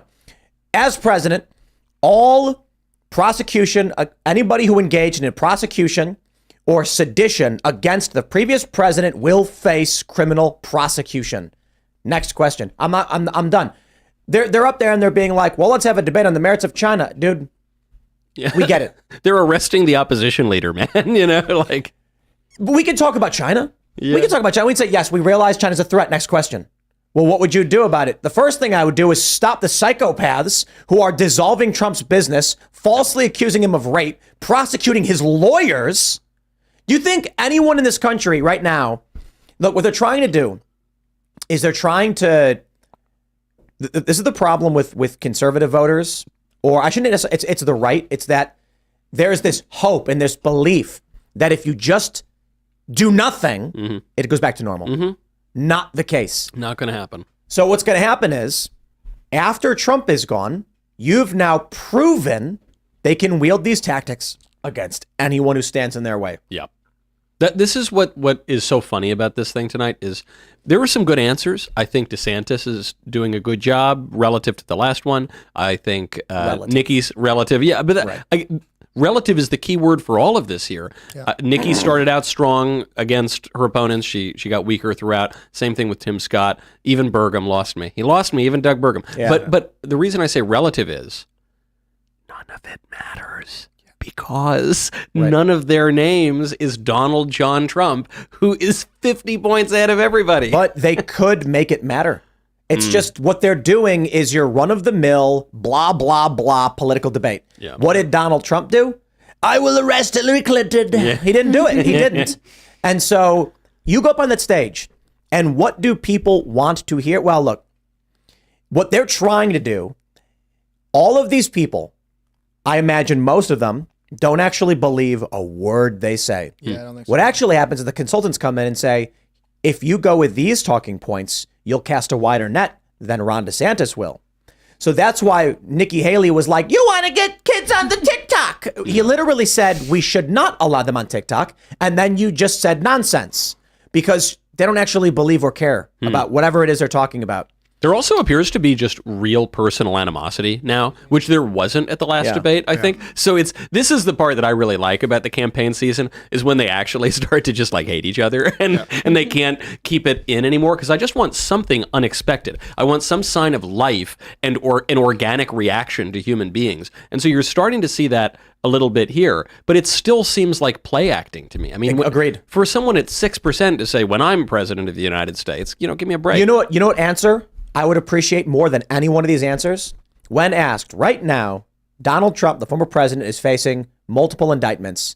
There is an investigation into the son of the president, which may involve the president himself. How would you respond? When Ian says, I'd pardon all of them so we can end the animosity and fighting, while I disagree with it, it's a real answer. Yeah. It's not well, you got to understand these investigations need to be played out. And as the American people, no. Ian will tell you what he wants to do, even if you don't like what he wants to do. Yeah. These people will tell you wishy-washy BS nonsense and waste our time. They should be talking about hydrogen fuel, the evolution of our fuel systems. They should be talking about graphene and the industrialization that we Not one question about graphene all night. Can you imagine? It's not one. It's saddening. We're here in California, where gas is nearing $6 a gallon. Oil is close to $100 a barrel again. Hydrogen. You say, drill, baby, drill. That was good timing, actually.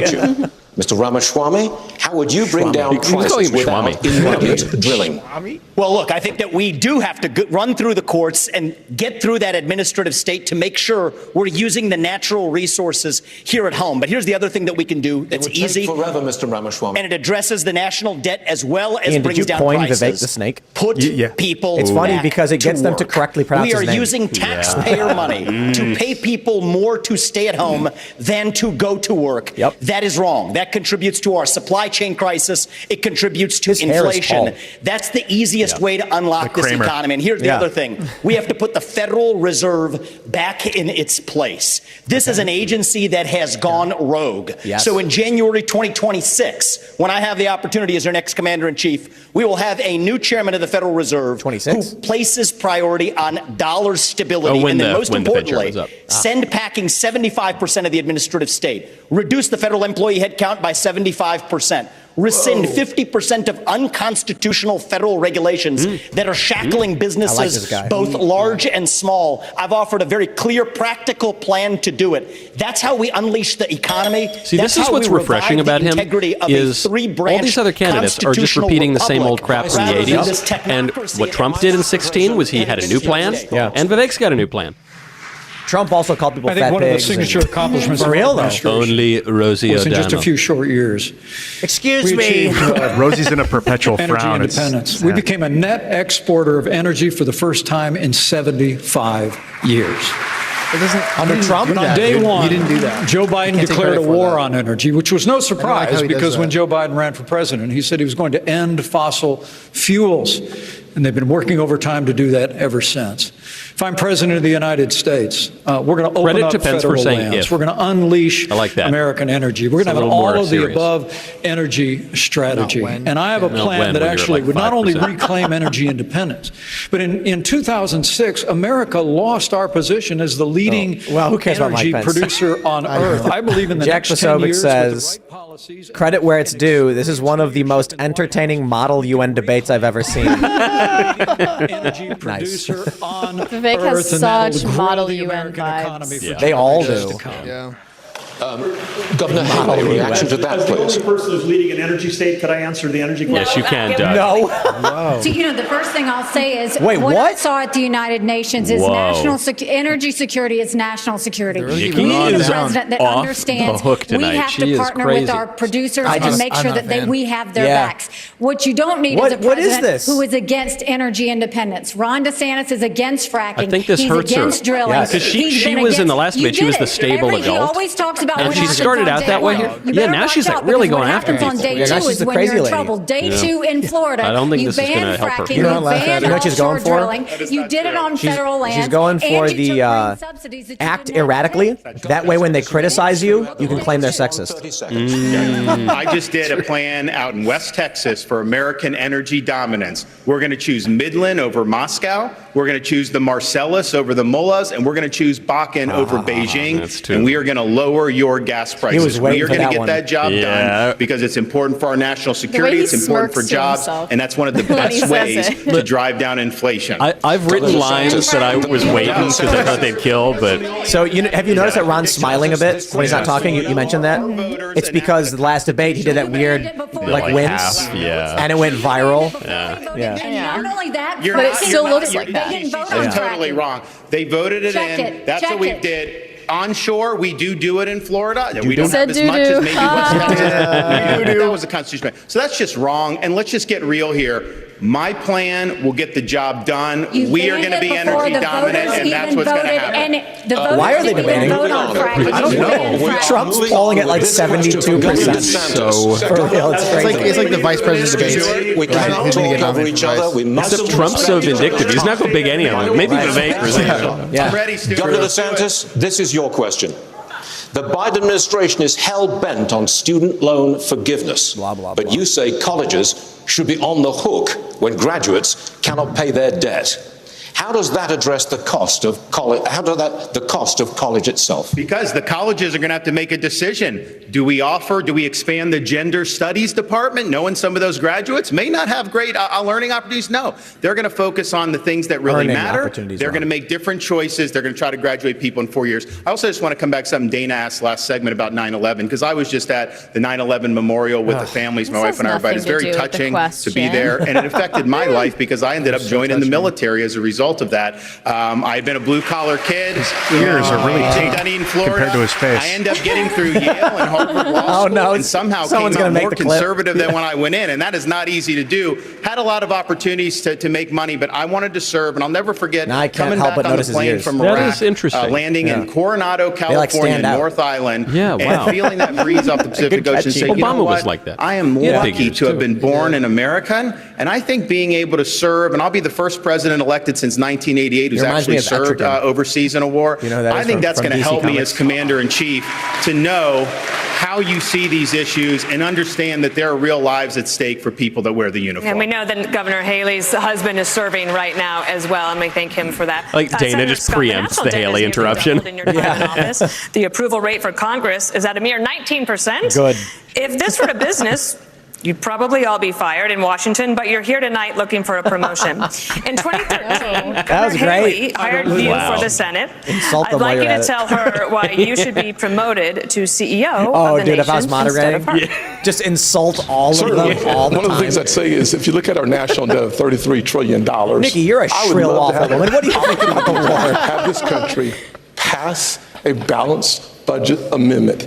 That would constrain the spending in Washington in the same fashion that it does in every state in our nation, number one. Number two, if you want to actually reduce our staring each national other down debt, like you that? have to grow our economy. In order to she grow our could economy, cut open a you can need of to create beans. about 10 million jobs to grow our That's a economy Family Guy at joke. I'm stealing it. 5%. It was You can good. do that in three specific sectors. Number one, the energy sector. We could create between 3 and 3.5 million jobs if we unleash Someone's going gonna do like a song duet with this clip right here. They say our we're the love richest won't pay the country rent. if you combine coal, gas, and oil. Why not unleash all of our resources? Number two, we've lost 100,000 factories. 100,000 factories in the last 25 years. If we continued on my Made in America plan, we could bring jobs back to America in a similar fashion that we did when I wrote the Tax Cuts and Jobs Act. We actually lowered the corporate tax from 35% to 21%, reshored or repatriated $1.7 trillion. We brought the unemployment rates for African Americans, Hispanics, and Asians to the lowest level in the history of the country, Right, so and a 70-year low for women. Governor Haley, would you think you would deserve the first of promotion all, over I think, him? look, I appreciate Tim. We've known each other a long time, but he's been there 12 years and he hasn't done any of that. He hasn't. They've only given 4 budgets on time in 40 years. He was part of that. He increased the national debt. He voted for the spending. He has made sure that the borders are open and they haven't done anything. Look at everything. It's okay. I don't know what anyone's saying now. Where have you been? I'm kind of into it. I'll be real. Yeah, it's gone very WWE. It has, and it's really Nikki is the agent of chaos. I gotta be honest. If I was up there at this point, when everyone's yelling, I'd be like, listen here, everyone's body slamming. just go right into WWE. Big victories for the people of What's the Florida. point? And that's what it's all about. You can always talk, but when it gets hot in there, when they're shooting arrows at you, are you going to be stand up for parents' rights, to keep the state free? Are you going to be able to do all those things? And in the state of Florida, because of our success, the Democratic Party lies in ruins. We have won the big fights. We have turned our state into a Republican state. People respond to leadership. Like Biden won the debates in 2020, which is, he didn't win it by being soaring and exceptional and spectacular. He just won it by being the least wacky person up there. Budgeting. That's the way businesses are actually run. Start with 0 as the baseline. I want the lighting fixtures to start collapsing. Necessary.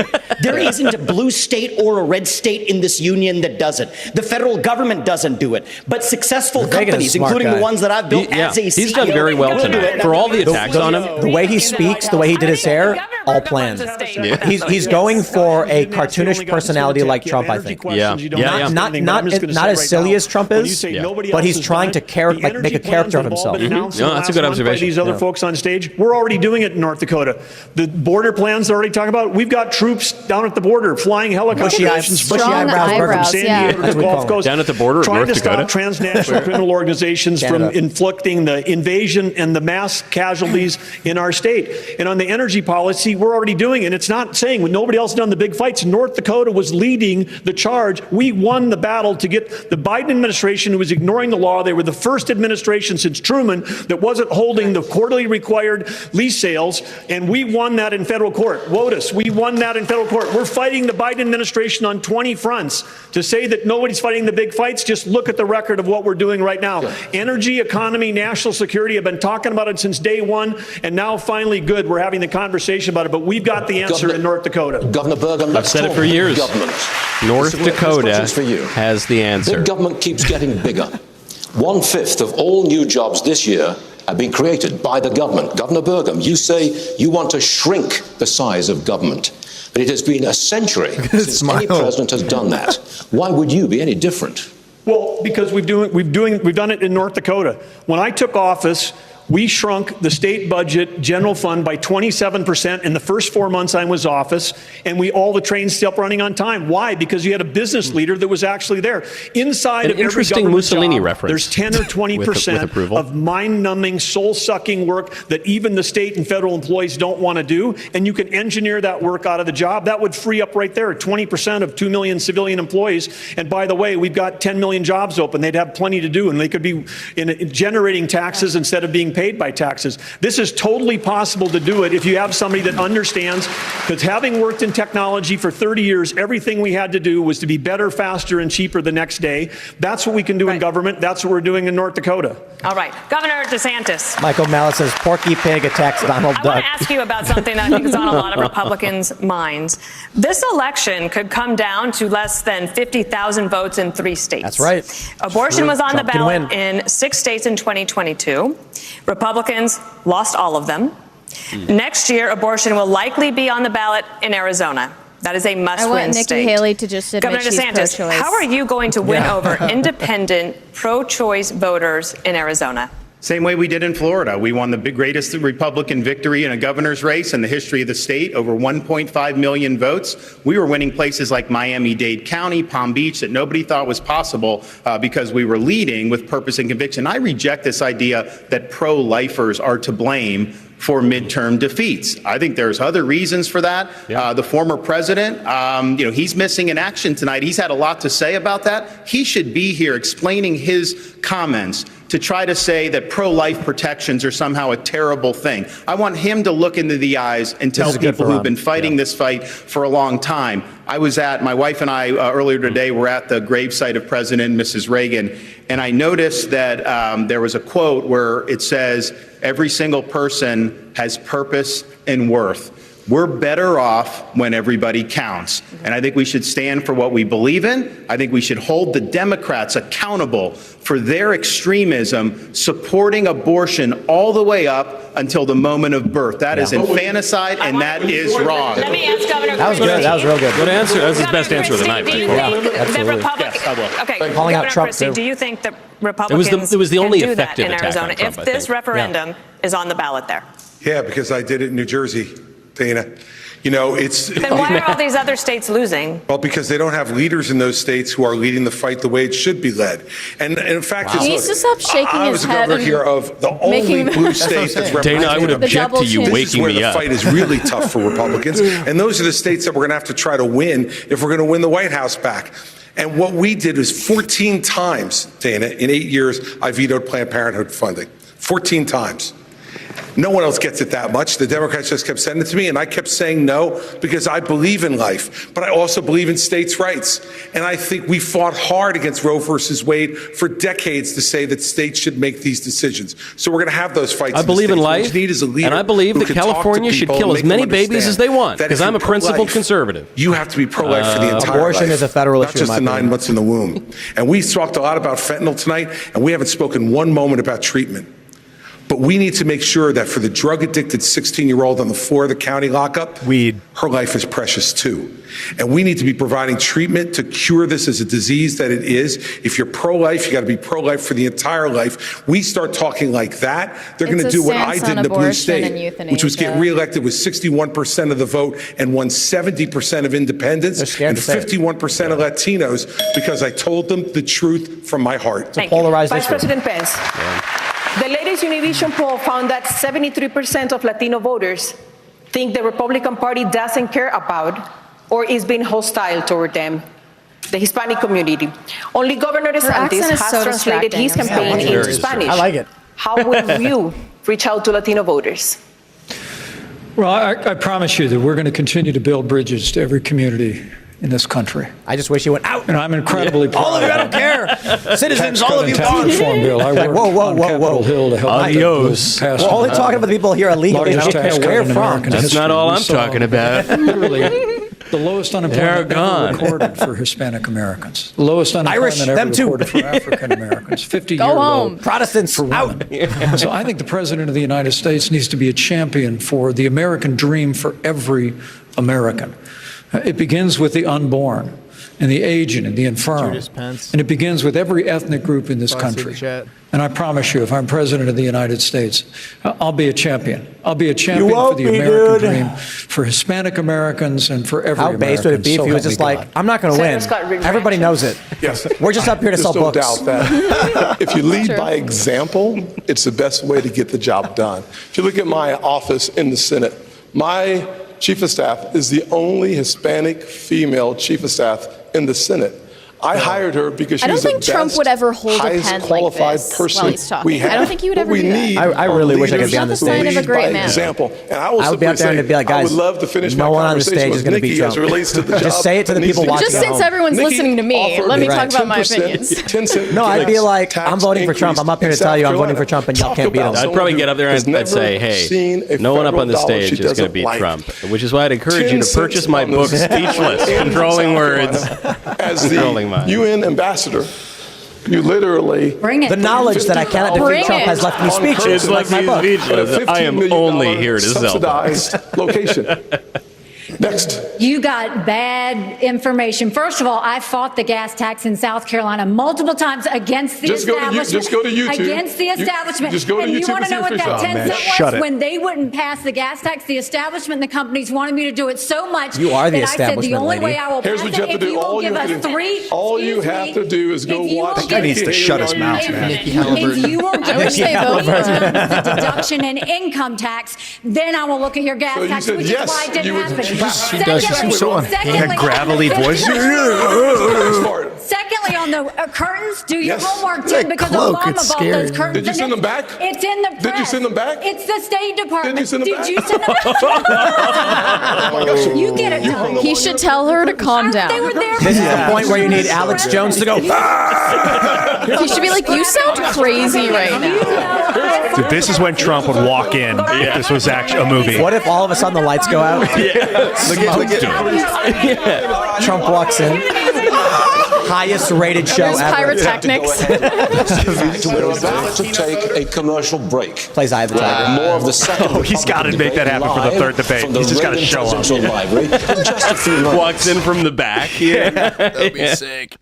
The whole stream would like freeze and like all these people would be clicking. Oh man, in. Nikki's half right when she said that she was dumber for having listened to Vivek. The reality is I'm dumber for having listened to all of them. you know, when she was going after Scott, and it's just the same thing where they've been sniping at everyone all night. But then when Scott just totally lost even the veneer of civil, he goes, "Did you send him back? What? What's good? What's good? You send him back or not?" What do you? And then she goes, "Did you send him back? Did you?" Yeah, just turn Wow. What do you guys? That's when I'm like, you need Macho Man to like storm in with a chair, just like. You I guys, know you are, but what am I? I know you are. I think was it you, Tim, said that's that like 90s Vivek's wrestling. I too don't know any smart. modern wrestlers. What do you guys said that Vivek is I too said- I smart? said he's too smart. Do you think it's actually he's literally too smart to represent a stupid populace? Like, Yes. You need a stupider person Look, to represent. We've had smart presidents. Vivek is he's doing really, really well, but my advice to him would be he's trying to target audiences like ours too much. The people who listen to this show are so well read, they correct us in the comments. Yeah.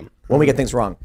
If you're trying to get a general swath of as many people as possible, he needs to tone it down a little bit to where the people who watch a show like this understand what he's saying and like, I totally get it. But it's like cake, something simple and easily digestible, not some complicated dish that's super like, actually oatmeal is a better way to put it. You know, like with some brown sugar on top, super easy to make. Everybody gets it. It's oatmeal. Anybody can do it. The thing about Vivek is an exceptional guy in every way. I mean, this was true when I was in college. He was like known as, even at Yale Law School, best law school in the country, he was like a top guy he was a big man on campus. And he's always been very impressive and exceptional. But everyone knows it. Yeah. Whereas someone like Trump has always been more exceptional than just about any public figure in the United States. I mean, whether you love him or hate him, the guy has been a rock star celebrity for 40 years in 5 industries. He's tried, he was in real estate. Then he tries out network TV, becomes the top rated show. Then he runs for president, wins on his first try. I mean, it's totally exceptional, but he doesn't seem that way. He seems like a normal guy who eats Big Macs. He makes it look easy, and Vivek is just, he's very like high strung. Vivek just reads as the Yale Law School, smart, wealthy guy, which is impressive. But if he could be that guy and eat the Big Macs, that would be dynamite. Well done steak with ketchup. That's right. That's Trump's thing. But this is why when Fetterman, I guess someone was super chatting, they got rid of the they reinstated the dress code. Like Fetterman stopped wearing shorts. You're a slob. My attitude when it came to Fetterman was, I don't think shorts are appropriate, but I certainly think it's silly that everyone has to wear a suit and like women have to wear dresses or whatever. And it was it's the right being like, no, there has to be a dress code, like blah, blah. And like, there's some people who I know that are not even super conservative, but they've become tribal. I'll agree with the right on this for no reason.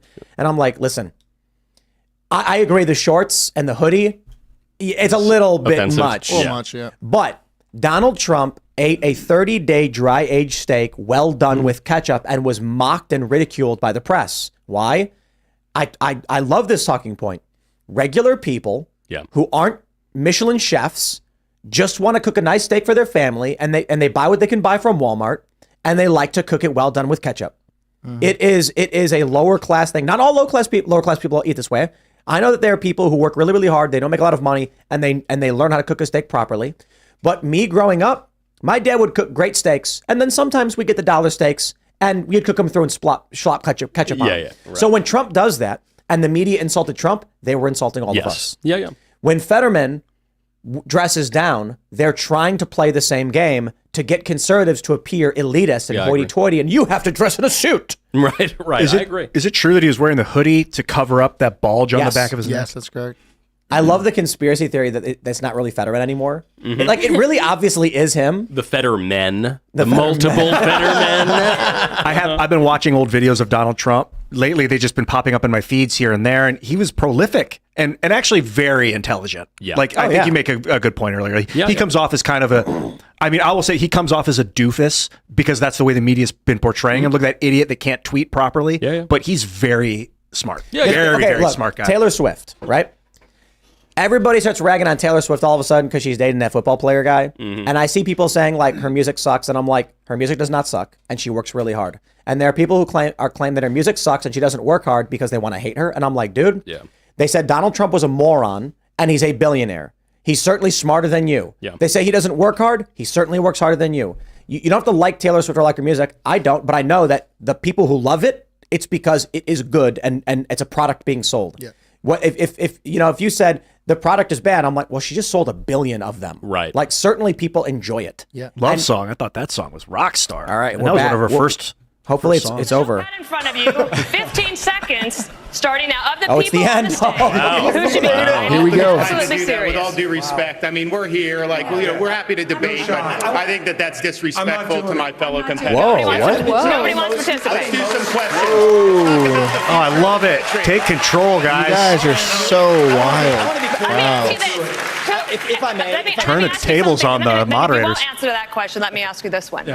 What is your mathematical path, Governor DeSantis, in order to try to beat President Trump, who has a commanding and enduring lead in this race? Thank you. Polls don't elect presidents. Voters elect presidents. And we're going to take the case of the people in these early states. We're going to do it in a state-by-state direction. And why? Because as Reagan said in his day, this is our time for choosing. We are not getting a mulligan on the 2024 election. Republicans have lost 3 straight elections in a row. We were supposed to have a red wave with inflation at 9%. It crashed and burned. Not in Florida, it didn't. We delivered it in Florida. And so we've got to choose right. We've got to win. And we need somebody that's going to be able to serve 2 terms. So in January of 2023, they'll be able to address the nation saying, we turned the economy around, we secured the border, January of 2023 and we fended off the was threat from 8 communist months China. ago. As your president, I will get that job done. Governor Christie, I believe I did see you write something. Governor Christie, I believe, excuse me, Governor Christie, I believe I did see you write something on the card. Who was it? No, but I'll certainly tell you. Go. Okay. Yeah. What? Look, I think I've been the only one on this stage who's been clear about this. I vote Donald Trump off the island right now. And the reason I vote him off the island. Well, I guess the question was, who would you vote on? No, Right? you know what? Every person on this stage has shown the respect for Republican voters to come here to express their views honestly, candidly, and directly, and to take your questions honestly. I have respect for every man and woman on this stage because they've done it. Vivek, put your hand down for a second, would you? You tell that nerd. Still got time, dude. So chill out. Here, look. This guy has not only Christie's better at divided our attacking party, Vivek than the rest of them. He's divided families all over this country. He's divided friends all over this country. I've Not spoken his to people, fault. and I know He's everyone so else just mad has, he's gonna who make have fun of sat it. at Thanksgiving dinner or at a birthday party and can't have a conversation anymore if they disagree with Donald Trump. That's not Trump's fault, bro. Not Trump's fault. Nail on the head. It's the libs' fault. It's the people who have the problem with Trump. It's like you got to learn how to It's communicate with your DTS's family, fault. man. Trump was an excellent president, but the America First agenda does go. not belong to one man. It does not belong to Donald Trump. It doesn't belong to me. It belongs to you, the people of this country. And the question is, who's going to unite this country and take the America First agenda to the next level? When we rallied behind the cry to make America great again, we did not just hunger for a single man. We hungered for the unapologetic pursuit of excellence. So yes, I will respect Donald Trump and his legacy because it's the right thing to do. But we will Vivek is the only guy wearing a millennial suit. Take the America First like the tailoring is very millennial. And that will take a the rest are all wearing potato sacks. Is it potato sacks? Yeah. You can see the light between his arms and his waist. Yeah. Wait, that's it. Presidential That's it. Thank you to all the candidates. We've loved having you here Man, tonight. that was and we will so see you dumb. Wait, hold on. No final statements? Thank you No, for That was they decided against it. They were going to replace it with lift up the card. Who do you vote off? Donald Trump did not cause the division. Donald Trump is an avatar of the rage felt by Americans. Correct. The division had already existed. Yeah. I would love to.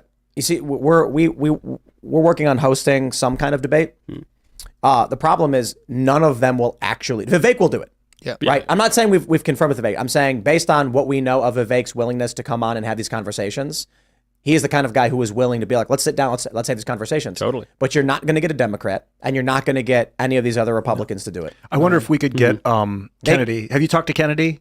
Robert Kennedy? Oh, I have. Even though I grew up in the town that he lived in. I was aware of Bobby Kennedy Jr. for much of my upbringing, and I always thought he was a crazy lib. And he still sort of is a crazy lib, but politics is so nuts now that he's kind of on our side. And he's still polling at like 19%, I think. Yeah. Have you guys talked to him? Anybody at Daily Wire interviewed him? Have you had a chance? I haven't. One of them maybe Candace would be likely. I don't remember, though. I have hopes that he would come on and debate. He would, for sure. He would. We know he would. We've talked to his people. It's just an issue of it's an issue of scheduling. There's a lot of really high profile people that we're just working scheduling out with because everyone's super busy. Like Doug Burgum. I know. I mean, Burgum. The Burgumania, man. Yeah. The challenge. So the issue I take with this, and the reason why they wouldn't come on this show, establishment uniparty Republicans and Democrats wouldn't come on a show like this because they can't stand up to scrutiny. Yep. Vivek would come on a show like this because he can. Right. I say, hey, Vivek, here's when he was accused of the Soros stuff, funding, he made a video, immediately posted and said, guys, let me address that for you. Like, I'll talk about it because this is what you have to do. Trump goes on tons of podcasts and he just sits there and he talks. He calls into Fox News and he just rambles. Yeah. That works. That's better. So there's people who can do it better than Trump for sure. But like when Chris Christie's like, Trump divided this country and there were friends who were fighting with each other. It's just like, shut up, dude. That's not true. And we're tired of listening to the bullshit. But also, like, if my crazy, purple-haired third cousin, twice removed, doesn't want to speak to me anymore because I voted for Trump, then that's her fault. That's her problem. Did you see there was a viral Reddit post where a woman said she broke up with her boyfriend because she found out he listens to Andrew Tate. Wow. Oh, yeah. And she was like, I couldn't believe he was like that. And it's like, he never argued with you. He never insulted you or fought with you or did anything wrong. He never sold you for sex. No. He never, put you. She just found out that because he listened to Andrew Tate, it meant that he was a homophobe and she had to break up with him. That dude's probably like, oh, wow. Yeah, sure. Okay. It's weird that her takeaway was that, oh, he's a homophobe. That's the homophobe. What? All these things, yeah. Well, that about wraps up the horrible, lesser-known GOP debate. Thanks for hanging out, everybody. We'll, of course, be back tomorrow with more shows. So smash the like button, subscribe to the channel, share the show with your friends, and become a member at timcast.com. This Miami event is going to be super epic. I believe it is confirmed. We're going to be doing Friday night's show that we normally do. It's going to be on timcast.com, members only. That way, it can be the most based version of what this show can be with people like James O'Keefe, Patrick Bet-David, Matt Gaetz, especially with Matt Gaetz. We're just going to be like, have fun, say it all. And I think for the most part, it's just a means of helping support the website. Doing these events is an effective way of just growing the business. So really do appreciate everybody who supports us as members, and everybody's going to be coming. Michael, do you want to shout anything out? I do. I've got a secret project I'm working on at the Daily Wire that I can't say anything about. So the shout out is going to be no comment. But stay tuned. It's going to be really good. How do you like that? Wow. Was that an effective promotion? Hardcore. Oh, also, there's one other product. If you're a fan of reading or literature, you can purchase my book, Speechless: Controlling Words, Controlling Minds, available now wherever. People still post super chats. Do they? It's like a meme on our show. That is so great. Thank you all for making me a best-selling author. Your first book was a huge hit as well. That also was. Twice now best-selling author. Once with words. Yeah. I like it. What's the name of the first book? Reasons to Vote for Democrats, a comprehensive guide. I'm thinking of a sequel now, which is Reasons to Continue Hosting Republican Primary Debates in 2024. Mary. Guys, you can watch Pop Culture Crisis on YouTube at 3 p.m. Eastern, noon Pacific time. Go subscribe to the channel. And if you want to follow me on Twitter or Instagram, it's Mary Archived on both. I will be on Pop Culture Crisis tomorrow. Yeah. We'll see you guys I'm there. excited. Pop Culture Crisis on YouTube. Michael, always a pleasure. Thanks for sitting through that. That was, I feel, bond. It's like we went through combat. Not really. I don't want to make fun of it, but it feels like we experienced some group trauma. Yes. We'll be able to look back on Are this. you going to read Super Chats? No. We basically, okay. yeah, that was the super chat. It was the. You know my favorite part of the debate? It was the beef sticks and the scotch. I felt that was the highlight of the debate. Those beefs. I call it bison sticks, technically. Meat sticks. Mm-hmm. Yeah, it's a conundrum when there's big moments like the debates where we would normally do super chats and then members only, but the debate ends at 11 and I have to be up at 7 a.m. So it's just like I have my limits. It was hot heat. Thanks for sitting through it. Having a good time. What's up, Serge? Yeah, wow, that was a lot. I don't want to keep you guys too long. I'm Serge.com. I'm looking forward to Miami. It'll be good. Just so everyone knows, in order to watch that, you do have to become a member on Timcast.com. Just so everyone is aware. Yeah. But we're gonna put out a video, like basically. Well, so I was inspired by Michael because I watched the video of you guys talking about backstage and the issues YouTube was giving you. Yeah. And then basically what happens for us with the show we're doing is, we're like, yeah, we'll do the show live or whatever. And then there were questions of like, okay, we're going to have people in the audience. They can yell things. What do we do about that? And I'm like, I don't know. And they're like, okay, well, what subjects, because like YouTube has their rules or whatever. And I'm like, I think we're for the most part fine to debate it. And they're like, what if they're swearing? I'm like, we're going to be in a room with hundreds of people who can yell whatever they want. Yeah. Yeah, it's way better. Yeah, you prioritize the room and then the TV show. It's not that. It's that you can get a troll. You can get Antifa. Yeah. And then they say then to sabotage. And I'm like, Deliberately say things. This probably ends up working out best in terms of helping Timcast grow. I know like it would be great if we could give the show away for free, but it was really expensive. And I'm like, well, we'll make it a members only thing, which makes the show better. But the full podcast will be on all podcast platforms. It's just that the live portion, I understand. because then we're like, we have more control over if something happens in a live event. Right. Takes one word and then those masters of the universe zap you down. Well, so the other issue too is like Public Square is sponsoring it. And I'm like, if someone sitting in the front row just is trying to screw with us, and then we lose the whole show because of it, is it better to do the live show members only, but then upload it after the fact where we know we're good? Totally. I think this is one of the reasons Joe Rogan stopped going live. I think it's the only reason. Yeah. But so anyway, everybody did the shout outs. We're gonna go. I can go to bed now. Let's do it, man. I'm gonna have another beef stick. Yeah, grab another one. There's one right there. Thanks for hanging out, everybody. Seriously, thank you guys so much, and we'll see you all tomorrow.